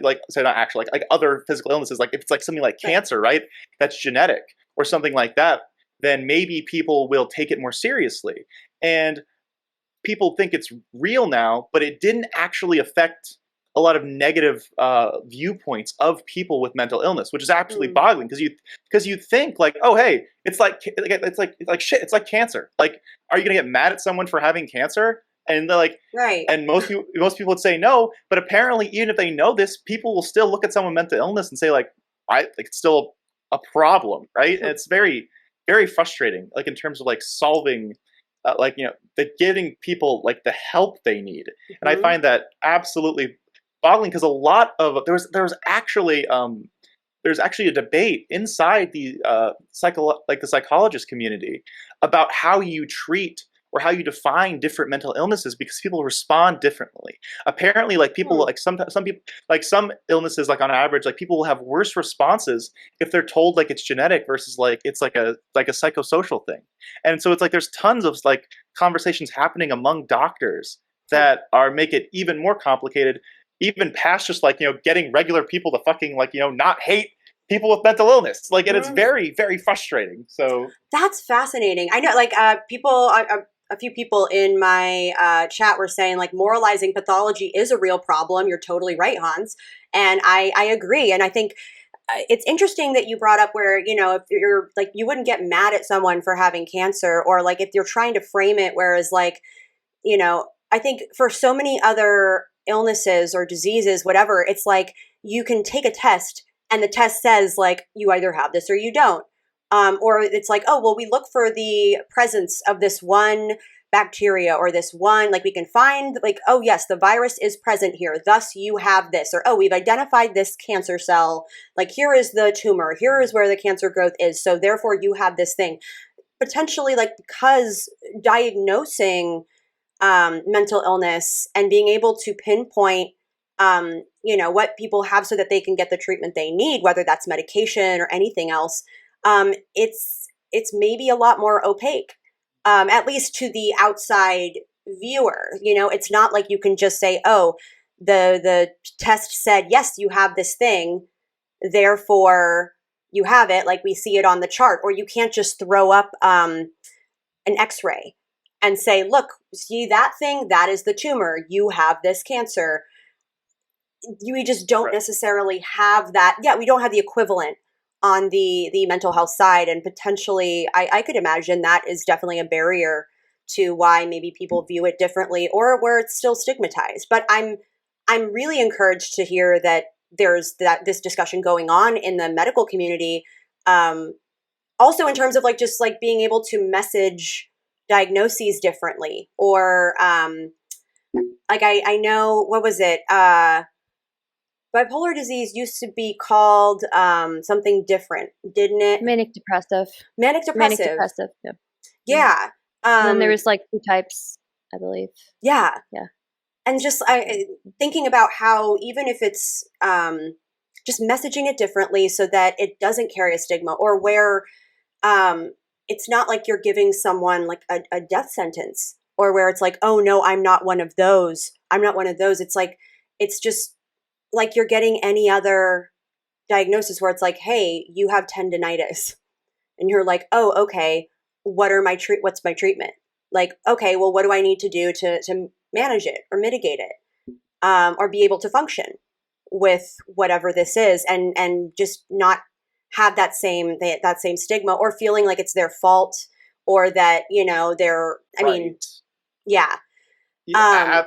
Absolutely true. Like one of the best things about like the biomedical analysis, it makes people have a lot less internal blame that something is wrong, that's their fault, right? It's like not to like go to movies and stuff. It's like in Good Will Hunting, when when Robin Williams guy is trying to convince Matt Damon that like, hey, it's not your fault that like your father was like an abusive like monster, and like that you have like some of these like long-standing personality issues because of that. Like it's not your fault. Mm-hmm. And that's something that you constantly, like, we need to tell people with mental illness, because a lot of time it's not like there's nothing like there's nothing that they could have done to like quote unquote not have it. Like I don't think like there's you could have managed it differently or taken it seriously. Like there's definitely that, I think. But yeah, it's not like you didn't, it wasn't because of like a moral failure that I have depression or anxiety, or like it's not because of a moral failure or like a failure of character. Like I think some people think like, oh, if I just worked harder, then I wouldn't be dealing with this. Or like, oh, if I just was a better, like a harder worker, and I just was a better person, I then this wouldn't have happened to me, and this is a punishment. Or like it's because of my own personal failing that I have this condition. I think that's not true. But like it's on you if you get diagnosed, or if it's starting to impact your life or the lives of others, the people around you. Like it is on you then to get treatment or to seek help, or at least, because I think so, yeah. Like I mean, like once you know, like I am not on the self-diagnosis train. I'm very much in favor of like, if you have symptoms, obviously like do whatever you can to alleviate those symptoms, like in a healthy way, right? It's like I know like a lot of people who are self-diagnosed who like self-medicate with like either like alcohol or like cannabis, and like if it makes them feel better, I mean, like I'm happy that you're coping, or mitigating your symptoms, but you hopefully need to like get professional assistance, like for either an actual diagnosis or whatever else you actually need. And that's part of why this is so important from a societal perspective, to give like the 50% of people who have mental illness who aren't receiving treatment, the access to treatment that's Mhm. completely necessary. And I saw someone. I don't want to derail. I saw someone in your chat talking about how like under like all like mental illness is like because of like the horrific conditions under capitalism, and like as a socialist Oh as my well, God. Yeah. like there has been mental illness since forever. And I'm sorry, it's cheating if you say that your ideology solves all problems, including all problems of mental illness. Like, let's please both Hmm. be like realistic in understanding that like humans like will Yeah. always have like mental illness. We have to like help them regardless of like what society like Hmm. structure we have. And then the second thing is that's cool if capitalism is the problem, but we can't just like do an uncapitalism and do a socialism. How are we solving this under like capitalism, right? Like how does that like extend to making sure that like mental health care is part of Medicaid, making mental health care is part of Medicare, Hmm. expanding like mental like mental services for people across like boundaries, making sure that people are adequately staffed. Stardust made an excellent point earlier about lack of access to services, not just because like funding isn't there or systems aren't there, but because like the actual fucking physical infrastructure of like mental health services are not present. Like if there's not enough therapists to go around, and we want everyone to have therapy, then that's like horrible. And that's actually something that's like been like consistent with diagnosis for like for treatment for lots of people with mental illness is like they did like an analysis based on like people in like the 90s versus like the 2000s, that like first in the 90s people were prescribed like pretty much like an equal measure, like a combination of like therapy and then medicine. But as you go further forward in time, more and more people are just being prescribed medication, and therapy is, if not as important, very very fucking close to being equally as important as medicine. And if we're moving away from that because people like either can't afford it, or like the therapist isn't there, or a therapist can't see enough people that need the assistance, then we're obviously having a problem of just like logistics and infrastructure. And that's something that we can very much solve as a society. Like we don't have to like invent things, we just have to train more fucking psychologists. I would like also to like contribute. It's not about a thing of socialized versus privatized healthcare. I can tell you that I've looked at other healthcare systems. If it's not managed correctly, it's just not going to be good. It doesn't matter if it's socialized. Doesn't matter if it's privatized. I've seen people in other countries go through socialized systems and they don't get the help they need. I do think that it does have to do with you have to allocate funds regardless, right, towards health. You have to allocate resources towards management of that healthcare system. Um, as far as sorry, I lost my place. I That's lost my okay. place. That's okay. It's a lot. So I actually Yeah. the person you're referring to had a follow up, so I just want to read it so that maybe we can consider this. He says, "I think I'm getting misquoted a bit. I didn't say mental health doesn't exist without capitalism. If you're going to mention the inaccessibility of healthcare and not mention that inaccessibility is a symptom of the for-profit healthcare system, then why would there need to be a conversation?" So just like that was their wording. So maybe we can think about this differently. Um, Obviously, the fact that our healthcare system in this country is centered around for profit, that definitely creates a bit of a paradox in terms of like incentive to provide care and get people healthy or be in the right treatment versus the pursuit of maximizing profits. And especially when you consider the insurance industry, the way they maximize profits is to be able to charge as much as they can while providing the least amount of care so that they increase their profit margin. But like, do we think, I mean, I think the answer is kind of obvious, and it's like, yes, a for-profit healthcare system inhibits access to healthcare, whether it's mental health care or otherwise. But Sure. like beyond that, yeah, go for it, Han. So I would say that, or sorry, Yeah, no, go for it. didn't mean to cut off. You do need some. Well, I personally think that some for-profit things are very useful. For example, development of medication, research, things like that. As far as a not-for-profit healthcare system, I would just point at NHS. I know somebody who went through NHS for mental illness. Got turned away multiple times, and it was an emergency. So, I will not. I don't think that there is a magical pill that we can just take and fix all the issues. I've looked at the healthcare system in the U.S. I was part of a large project about a year ago. And there are multiple failings, whether that is the doctor to patient ratio, whether that's inaccessibility in rural areas, whether that is the mind-boggling amount of paperwork that goes between insurance and providers and hospitals. So I don't think there's one thing that can fix it all. And I don't think that there's necessarily anything better or worse about the for-profit system. It's the fact that it is mismanaged, it is bogged down, but there needs to. I understand, like, people need to recoup some of the initial money that they put into research, into medication development. So, yeah, it's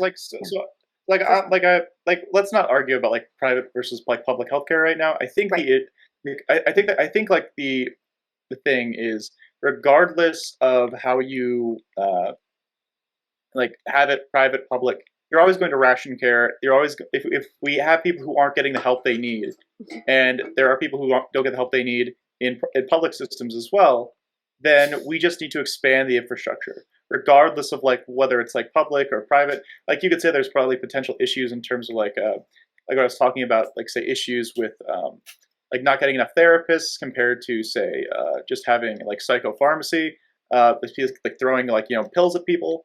That's obviously a problem, but that's like been the case across systems. It's not just like, I don't think it's a uniquely American problem that we give people medicine as opposed to therapy. And if you just want more therapists, we have to fund it. Like, I don't care how it's particularly funded. And someone in my chat said this, and I understand. I want to make diagnosis free. I'm just nervous that the process of self-diagnosis makes it like, one, you might be incorrect. It's like if someone say can't afford oh my god, the self-diagnosis discourse that's going on right now is driving me bonkers, because the thought that you can self-diagnose and like have the wealth of knowledge that someone who's a professional has, especially when it comes to like a serious illness, like it. Yeah, I think Stardust wants to say something. It's so bad. It is so bad. There again, self-diagnosis, when you attempt to self-diagnose, there are so many things that could go wrong. The average person is not trained in the same way that a medical professional is, because when you have symptoms, you are not looking at your symptoms and connecting dots. You are going through a list of all the possibilities it could be. You're crossing out every single thing, right? You're narrowing down what the possible ailment could be, and that could be one thing, that could be two things, that could be three things, right? But the average person does not have the wealth of knowledge. They are not equipped to be doing that. So when they do that and then they get it wrong, inevitably, they end up running the risk of whatever disease or diseases they have progressing, right? Whether that is a physical illness or a mental illness. And they run the risk of self-medicating, which leads to substance abuse and substance dependency, can lead to even more aggravated symptoms, right? People's mental health can get significantly worse. So the whole discourse surrounding that was incredibly aggravating to me.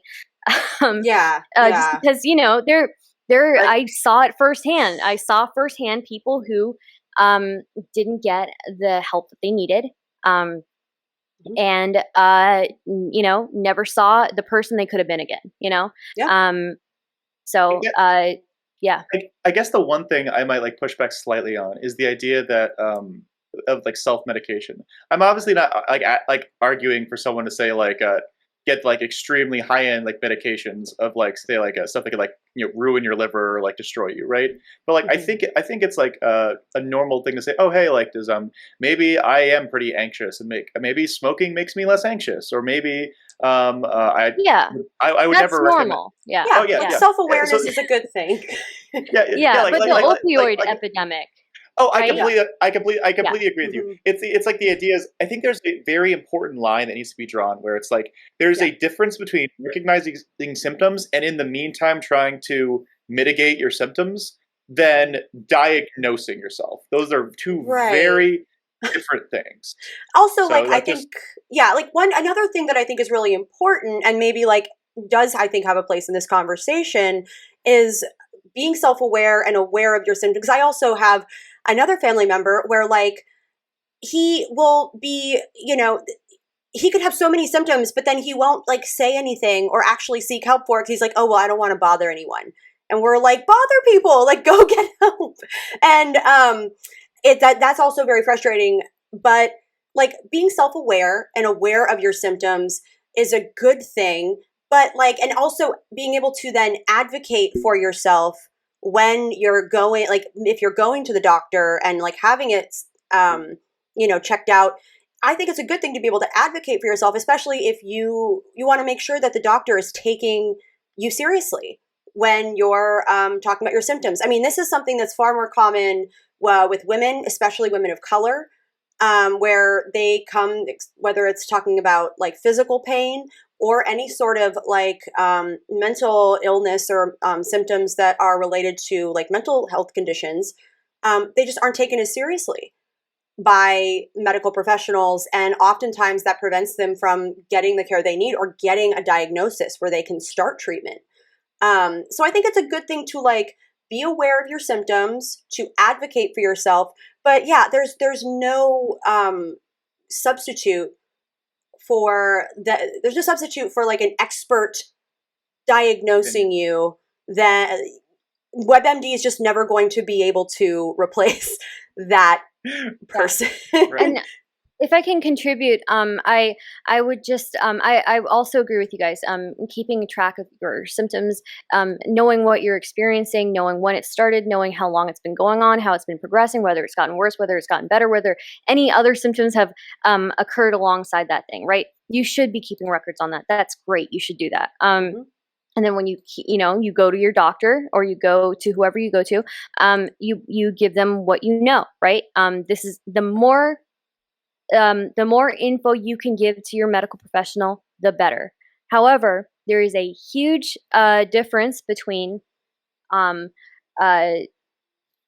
keeping track of all these things, right, and presenting this info to to the medical professional, and keeping track of all these things, and then just coming up with your own diagnosis, or deciding that, oh well, I'll just like this helps me, right? So, I mean, the opioid epidemic, like I was saying, is a large contributor of that epidemic is the fact that people are using opioids to self-medicate, to alleviate symptoms, right? So it's, that's all I had. No, that's also adding on to what Maddie said about earlier about like a women, or like particularly like women of color in general, being not misdiagnosed, but like either like ignored by the medical community, right? In terms, and I think that like also like bears out in the data in terms of how often people of color are likely to get therapy. It's like the prevalence of people who got assistance, right? This is absolutely wild. People who like with mental health issues who got assistance. Half of white people got therapy or got assistance.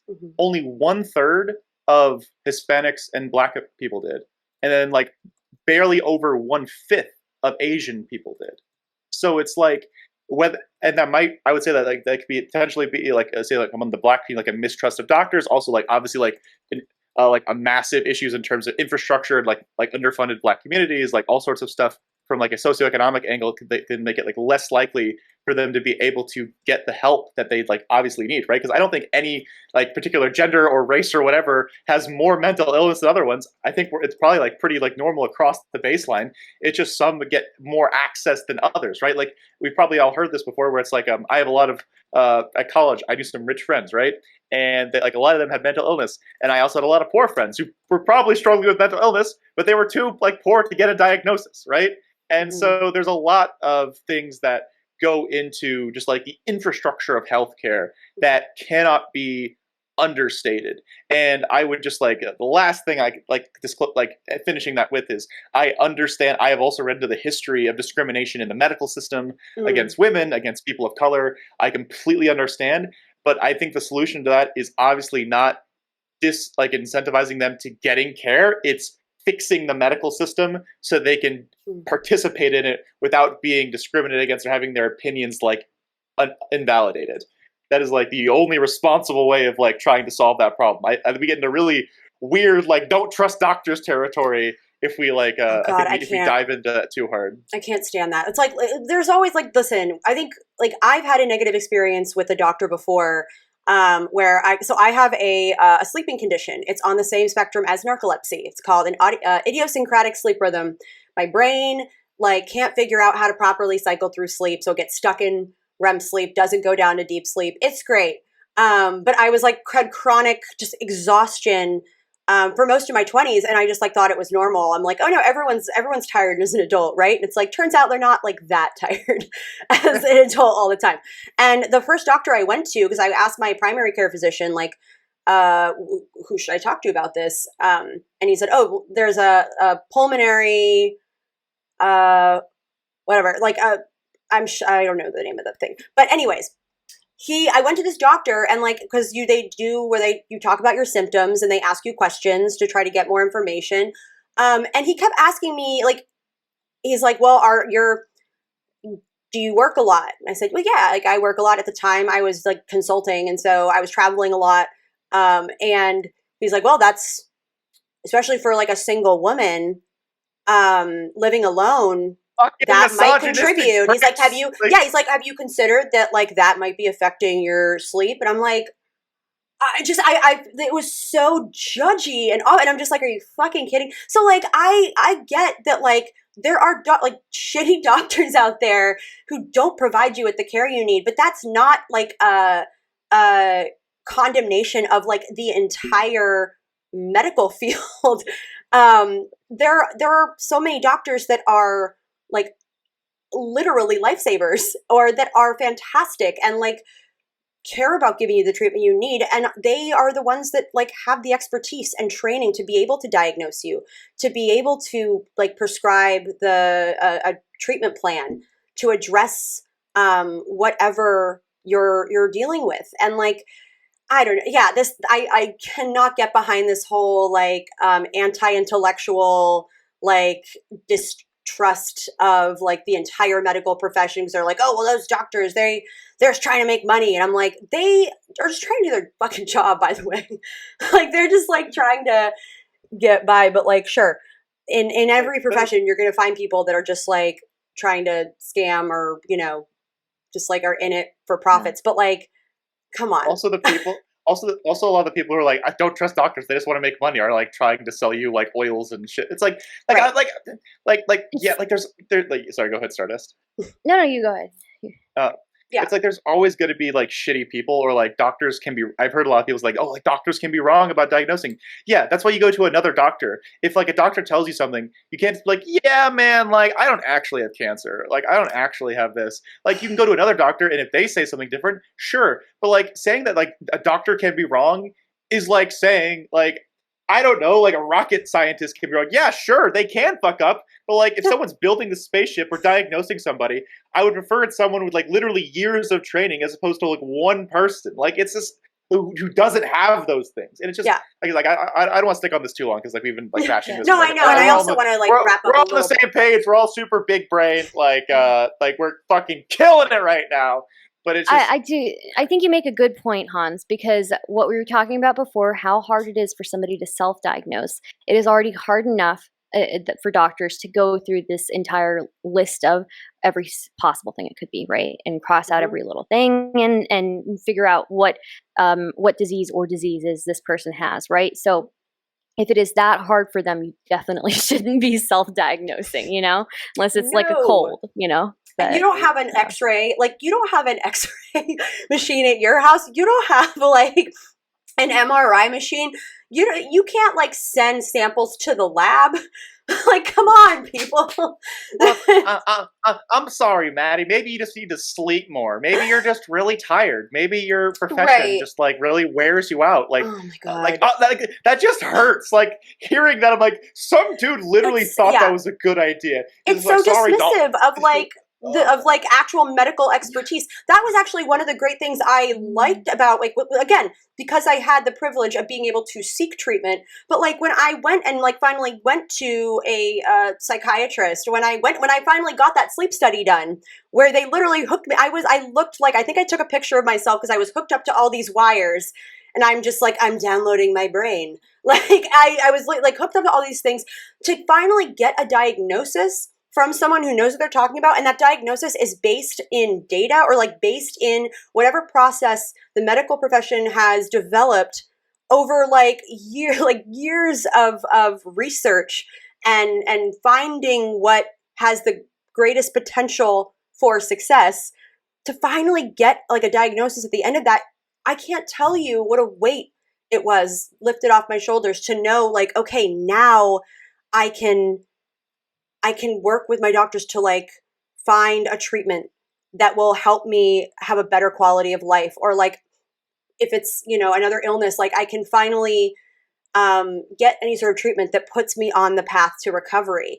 And like I trust their expertise, their knowledge. I mean, these are people that like they diagnose for a living, and they see so many different people. For at least on the psychiatry side, even when I was in therapy, what made me feel good talking to a therapist was when I was discussing these things with them, knowing that I wasn't alone in this, and like where the therapist has like dealt with these symptoms before. She's like, oh yeah, I've seen people that were in a similar situation or that have experienced something similar. I guess for me, mental illness can be so isolating because you feel like you're alone, like you're the only one who's experiencing this, like it's you're the only one who's suffering and no one else will understand. And then to talk to a professional where it's like, no, they've seen this before, or like they've seen a variation of it, so like I'm not alone in this. Other people have gone through it and are doing okay and are able to manage it day to day. And that like I can talk to this person where my story isn't like some unicorn where it's like this, oh my gosh, new crazy, I'm the only person that has this specific mental condition, and wow, it's like, no, this is their job. This is like, they've seen this before, and like they're here to help, and they're here to like help you get better. But that's also why, tying it back to the theme of this stream, that's why making this kind of care affordable and accessible to as many people as possible is critical. Because just like any other form of healthcare, this is vital care. Turns out your brain is really important. What? To Like, your overall care. Who I don't knew? know about y'all. I Who don't knew? use mine, so like you never know. What's like, brain? What's Yeah, like please help. I am just big. I've dumb never man. seen one. I've never seen one. there- So There is no weight. There's nothing but lifting. French? Like yeah, like just is it French? Yes. French? Is it French French? word? A brain. Oh gosh, like Le brain. don't even get me started. I lived on a farm, so like, and my grandfather like owned a deer processing station, so like I've seen plenty of deer brains. I've seen. I thought I wanted saying to. this word. You keep saying this word. It's like I don't. I'll stop. There's stop. no brain in my head. There's just a bunch of like little hamsters and wheels, and that's what's making this happen. That's what's making this coming to you. Are just little hamsters. If head empty, no sad. If head Mhm. full, might be sad. Always so just choose head remember, empty. guys, like take your vitamins, do your chant your mantra, Just kidding. Like, trust the experts, guys. Like, most people Yeah. go into that field of study because, like, they genuinely want to help people. I know it would shock you, but, like, turns What? out they just, like, they want to help you and, like, want to see you be healthy and, like, continue to, like, whatever you have to manage, or whether it's, like, having a treatment that makes you better where you, like, get rid of a virus, whether it's COVID, whether it's anything else. Like, people, like, just, they genuinely want you to be healthy. So let's make sure that everyone can get that access, which is why, like, you may have seen in the chat, I have an automated message that is linking to the Be a Hero Discord. What I love about this Discord and this organization in general is like, we all talk about healthcare all the time, right? Like, we've been talking about it here, and people are like, well, what the hell can I do to help? You know, I'm just a person. And what they give you so many tools, like a toolkit that gives you actions for, like, here's what you can do right now. So, like, if they link you to a site where you type in your zip code and it gives you a list of your elected officials and their contact information. So it's like, hey, if you want to push for, you know, voice your support for different bills that involve healthcare reform, or maybe it's like expanding Medicaid. Maybe it's in Colorado, the governor just signed a bill to lower the price of insulin. So, like, if you want to lobby and voice your opinion to your elected officials, it'll give you a list of all of them. So you can do that. And yeah, it's great. And so, like, it makes it so that you know what actions you can take as a private citizen, as a Twitch streamer, and how you can make sure that in the future we see meaningful healthcare reform become a reality, and hopefully, as part of that reform, more inclusion of mental health care. And that's something that I think, you know, we're looking for it not only in the policy space where it's just like covered by things, but as we talked about today, also pushing back against like the social stigmas and pushing back against disinformation. I think the fact that we were even open about talking about all this, one of the things that's helped to like destigmatize mental health conditions or just any sort of mental illness is the fact that so many prominent people or public personas have been forthcoming about their own struggles and making it so it's not something where you think about like, oh, it's just people in the shadows like that deal with this, not, you know, otherwise successful people. It's like, no, it's everyone. And the more we can talk about it and be open about it, hopefully that will contribute to destigmatizing mental health and mental health treatment so that we don't see those numbers where people don't seek help. So I want to sort of wrap up this panel because I want to be respectful of your guys' time. I'll let you guys do your outros, shout outs, but I just want to say, like, thank you so much for this conversation, for being so vulnerable, but also for being so damn knowledgeable in just the state of our mental health care system and your own experiences and what barriers are in place. I really appreciate both of you for taking the time to be here. I was so glad that both of you could join because I stay on you both unironically all the time. Aww. So yeah, so I'll let you have your outros. And let's start with Hans. Hans. Yeah. Again, Maddie, really appreciate being here. Thanks for having me. Thanks for letting me know that this was happening today. Mental health is extremely important to me because, like I said, I've suffered some issues with my own mental health in the past, and I have family members who currently struggle with it. So it's a topic near and dear to my heart.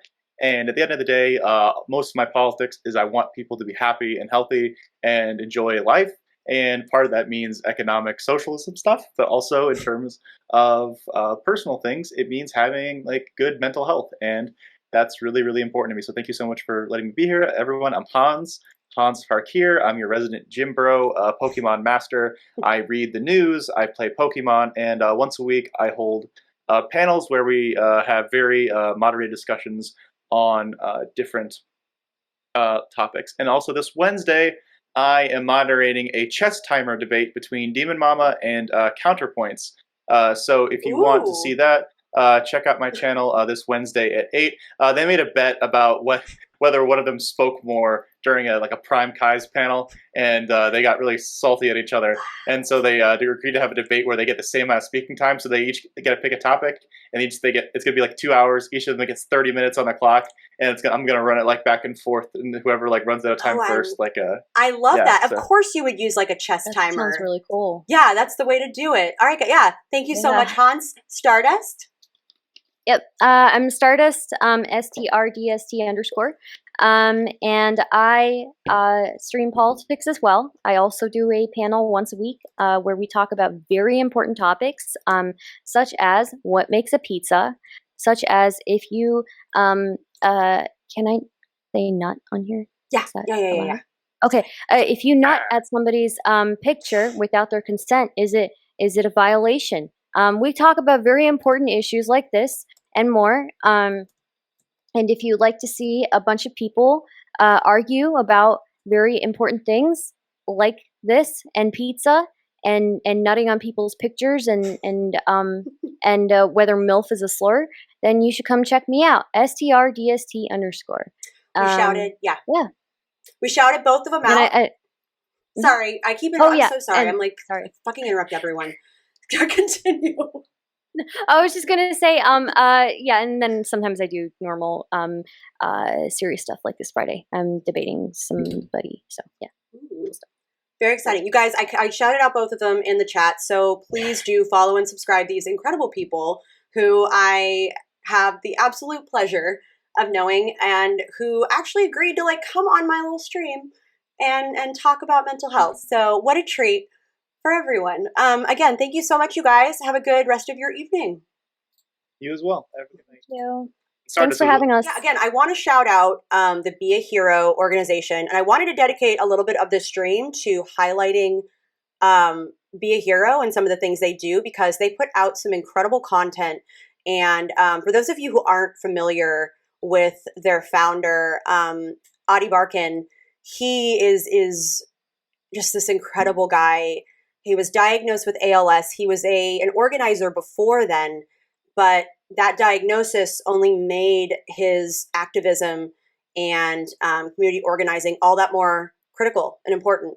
And some of you may know him. He confronted Jeff Flake, the former Republican senator from the state of Arizona, confronted him on a plane about supporting Medicare for All. He endorsed Elizabeth Warren in the 2020 Democratic presidential primary. I was a big Elizabeth Warren supporter, so I got very familiar with Adi's work through that campaign and through my organizing and volunteering for that campaign. So this is Be a Hero's website. They do incredible work. And here's a little bit about Adi, their founder. Hey Carl, it's me, Dad. By the time you're watching this, you will have grown up to be strong and courageous, but I don't know how much longer I'll be around for you. I was diagnosed with ALS today, which is a deadly, debilitating disease. After I was diagnosed, the president passed a tax bill that put my health care at risk. So I went to Washington, D.C. My next guest made headlines when he confronted a Republican senator on an airplane. You can be an American hero. I wanted to help create a better country for you to live in. Democracy is beautiful! Democracy is beautiful! Let's see if this helps. All that matters to me is to make you proud, because I'm already so proud of you. Let's see if we just make it a little better.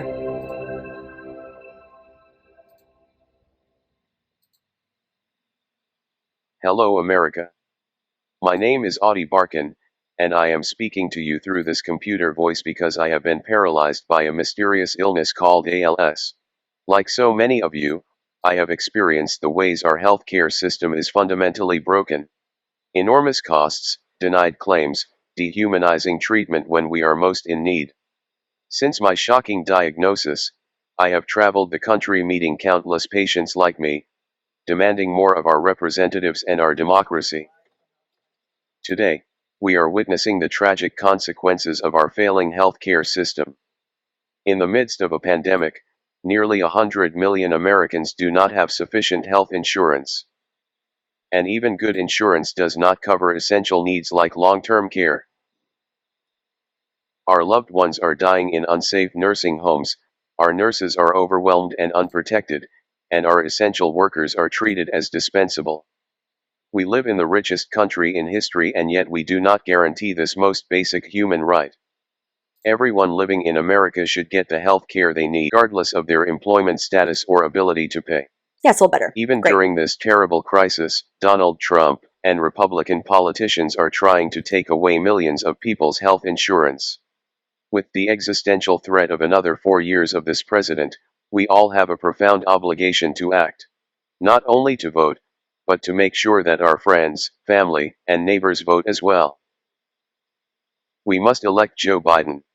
Each of us must be a hero for our communities, for our country, and then, with a compassionate and intelligent president, we must act together and put on his desk a bill that guarantees us all the health care we deserve.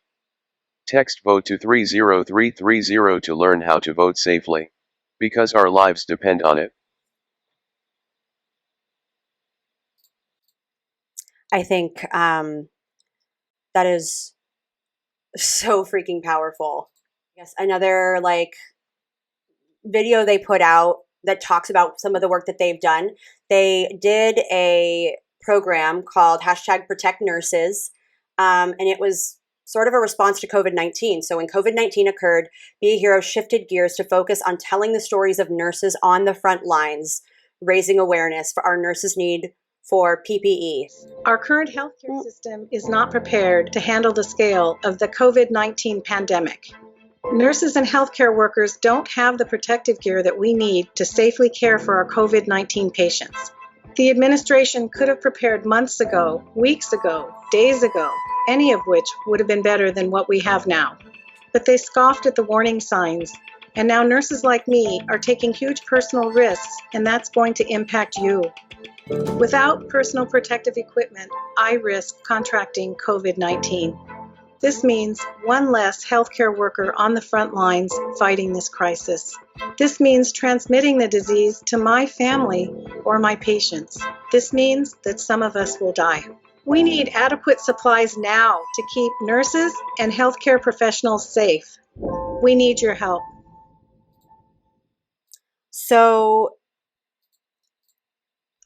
they did this entire campaign on basically just making sure that nurses all over the country were able to get the necessary PPE that was required to protect them from COVID-19, especially at the height of the pandemic, where you saw a massive surge of COVID-19 cases and hospitalizations.